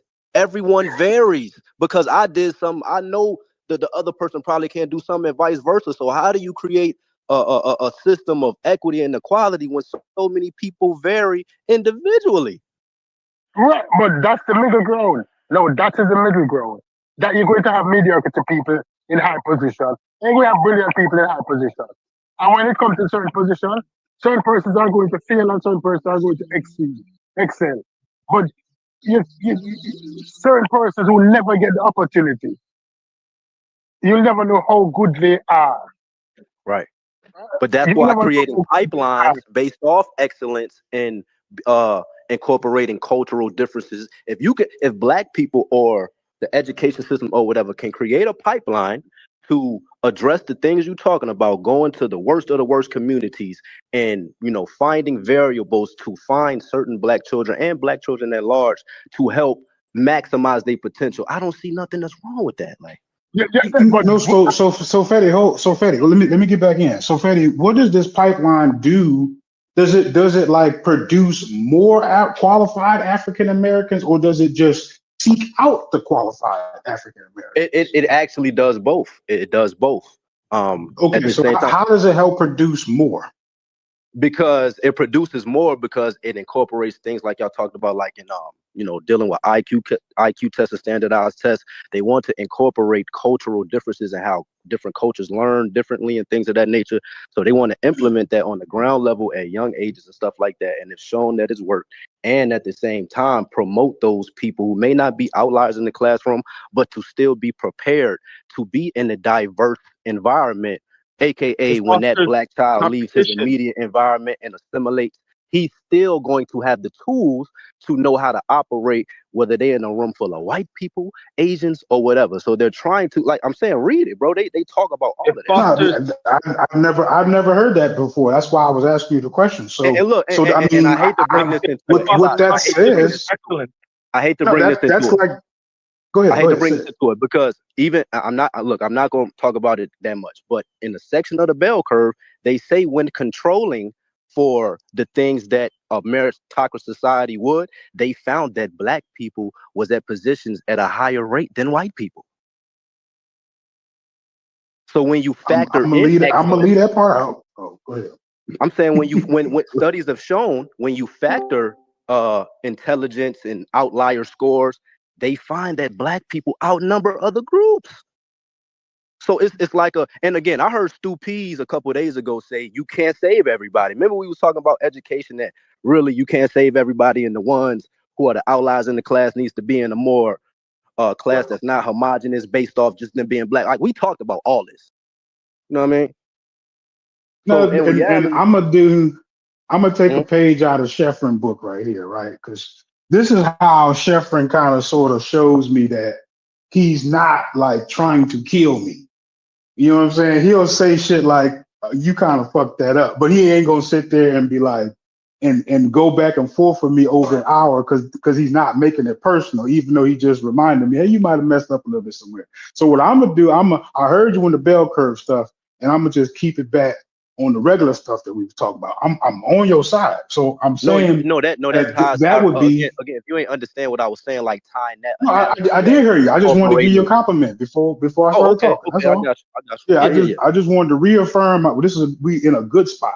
That's all I wanted to Yeah, do. But for what you were saying earlier, like that would be kind of blending meritocracy and equity at the same time, right? Because I view both of those things as like direct opposition to each other. Right now, if you're saying that the pipeline, see, it's still unfortunate because of how politics work, right? I don't want to have stuff like that shrouded behind other things like meritocracy, right? Because if you ask me, I would much rather y'all just work on this pipeline and we could leave meritocracy all the way the hell out of it. You know what I'm saying? Like that would be how I would want to do it. You know, because like I feel like if you're talking about increasing IQ scores, you're talking about early childhood development, I can get behind that, right? But all that, but I guess the language can kind of make it a little tricky for the rest of the stuff. But go ahead. What else did you want to add? I'm done. Oh yeah, for sure.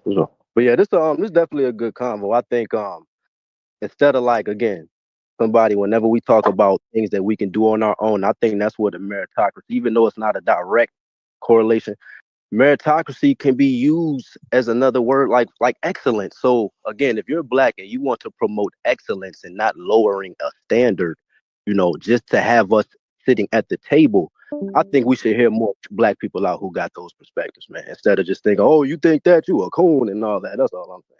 Because in reality, a lot of those black people who had those perspectives actually care about moving black people forward. You just may not agree with the roadmap that they trying to get that done, but that don't mean that they hate black people and shit like that just because they address things that we can obviously. No, I agree. I was I the don't think only that's person in here what he who was said saying. that you're not a racist, and that's why, because I believe of how it happened. Right? We said, hey, You are how not a do good you example. help out black people? And you said you offered what you said in the spirit of helping black people. So I don't think that you're a racist. Now some of the shit that you say sound like it, but I don't think that deep down inside you. I don't believe you're a racist. Go ahead, C Dot. Go Yeah, ahead, but fuss at me. What I do? I don't think that's what Stupid was saying. I don't think he was calling that man a racist. Particularly, he was saying that he was using Well, white people supremacy. call Fetty racist all the time. That's why I'm saying what I'm saying. No, but that's what I'm saying. I'm not. I'm saying that in the situation to what Stupid was talking about, he was saying that the brother is using white supremacist talking points in order He was to talking to another explain his theory. person. He was Man, talking niggas to forget that I it had a wasn't black the like that. yeah I'm black and I had yeah some you black got the experience. voices mixed up. I mean, I've been around a lot of black folks in my life, and I mean my unique, life path of me playing football, being in different states. I have a good pulse, especially on my age group, on what's going on and what we focus on and what we don't. Even though I can't speak in What's your age absolutes, group? even though I can't speak in absolutes, and I don't know, I can't understand what all black people are doing, but I have a good idea of what my age group, what we value and things like that, and things I see that are patterns no matter where you at in America. So if you say that's white talking points, I mean, just remember that I'm black, and I'm not just talking based off. No, he thinks that you're somebody else, Fetty. He talking about the other guy that was in here that was arguing with Corey. Yeah. I'm not. I'm telling you, are see that you're confusing him. I'm not confusing him. I know the difference between him and the other brother that I said I couldn't have a conversation with. I know the difference. So that's what I'm trying to tell you. I'm not speaking on the other guy. I'm speaking on what the brother was talking about. And when Stu P said that it was that some of the talking points come off as white supremacist talking points because we're talking about meritocracy as if like that's something that we do. Like the whole meritocracy conversation comes from white folks. They brought that shit up. Black folks ain't out here talking about no damn meritocracy. He's just been doing that for 3,000 with the whole years. DEI conversation. The whole DEI conversation was brought up from white folks, not wanting black people to have affirmative action or diversity, equity, and inclusion. Like that came from white people. Do you so see why black some people people get think that behind those it and say, policies "Hey, are yeah, harmful? you know what? DEI is not right." I'm just saying that when you have black people that say these things, you're using the talking points of white supremacists. Just say it. You a coon. Just say it.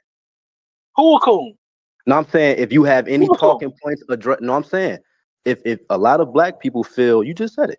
If you have talking points that critique certain things dealing with, certain policies or just directing the energy to black people on an inward thing instead of saying, you know what, let's stop blaming external things for a moment.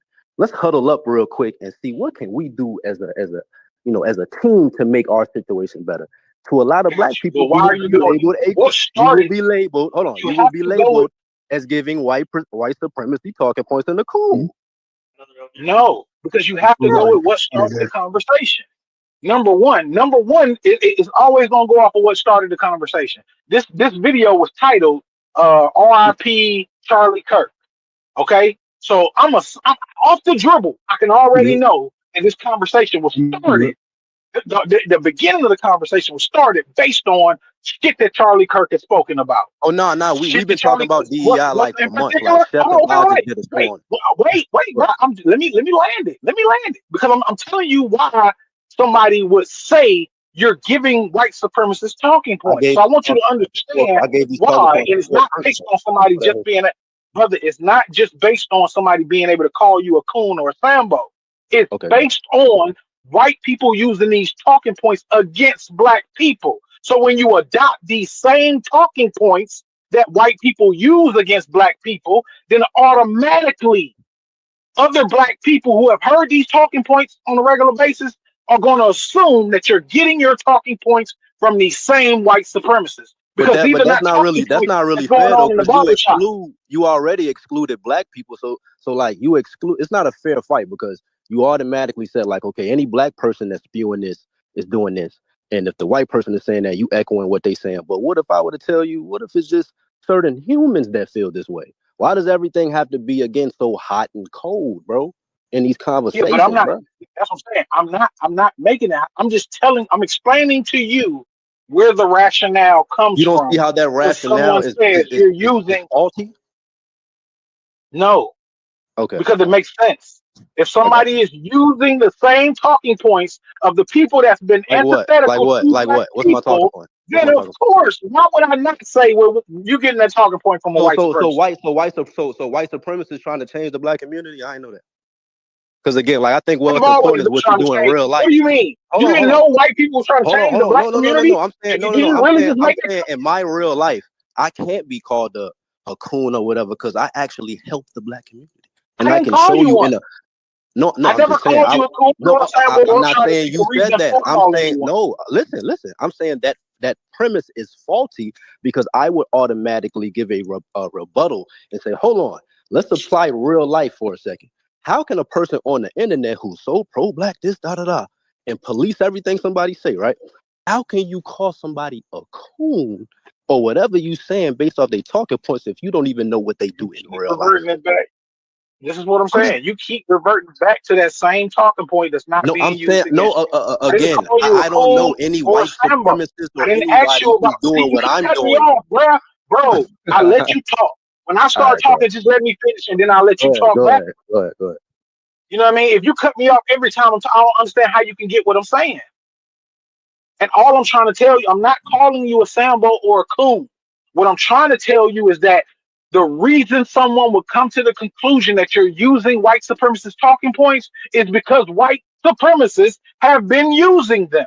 So if you come back and regurgitate the same thing that we've heard from white supremacists, then where are we supposed to think you got it from? Okay, can I talk? You done? Yes. Okay, cool. So again, I think you misinterpreted what I said. Like, I never said you said anything. We were talking about people that had that idea that if you say this, you're that. So I don't know where you got that from, but in But I just regards, cleared it up for you. I just cleared it up for you. I got you. I said, No, I'm when saying people say that I you're got you. using white supremacist But talking again, points, let me fit, bro. You just talked about not somebody cutting you off, and you just cut me off. But I'm saying you when you asked me a talk about, question. I was answering it, but go ahead. I got you. But when you talk about these things, it's like you trying to corner me by again saying something like, yeah, if the person insinuates this, yeah, I'm telling you that fault is that premise is faulty.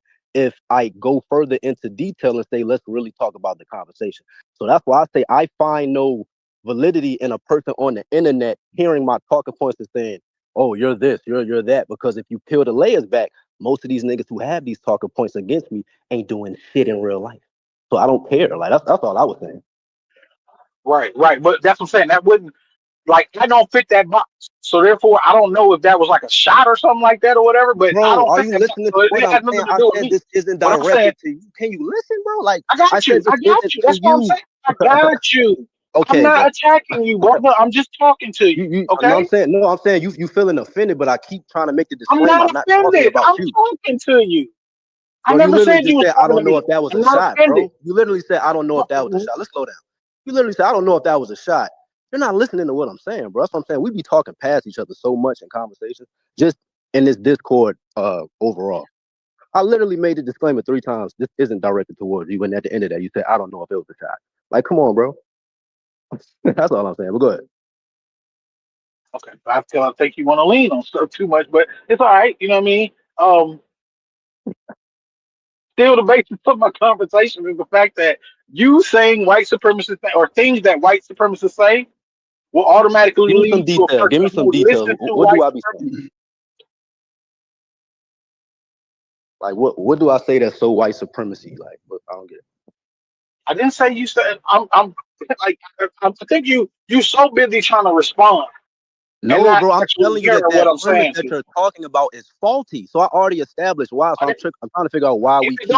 Okay, well, cool. If it don't apply to you, then it's not about you. Okay, I got you. All right, I'm cool. giving you an example of why somebody would say that you're kicking white supremacist propaganda. Yeah, and I told you why. Yes,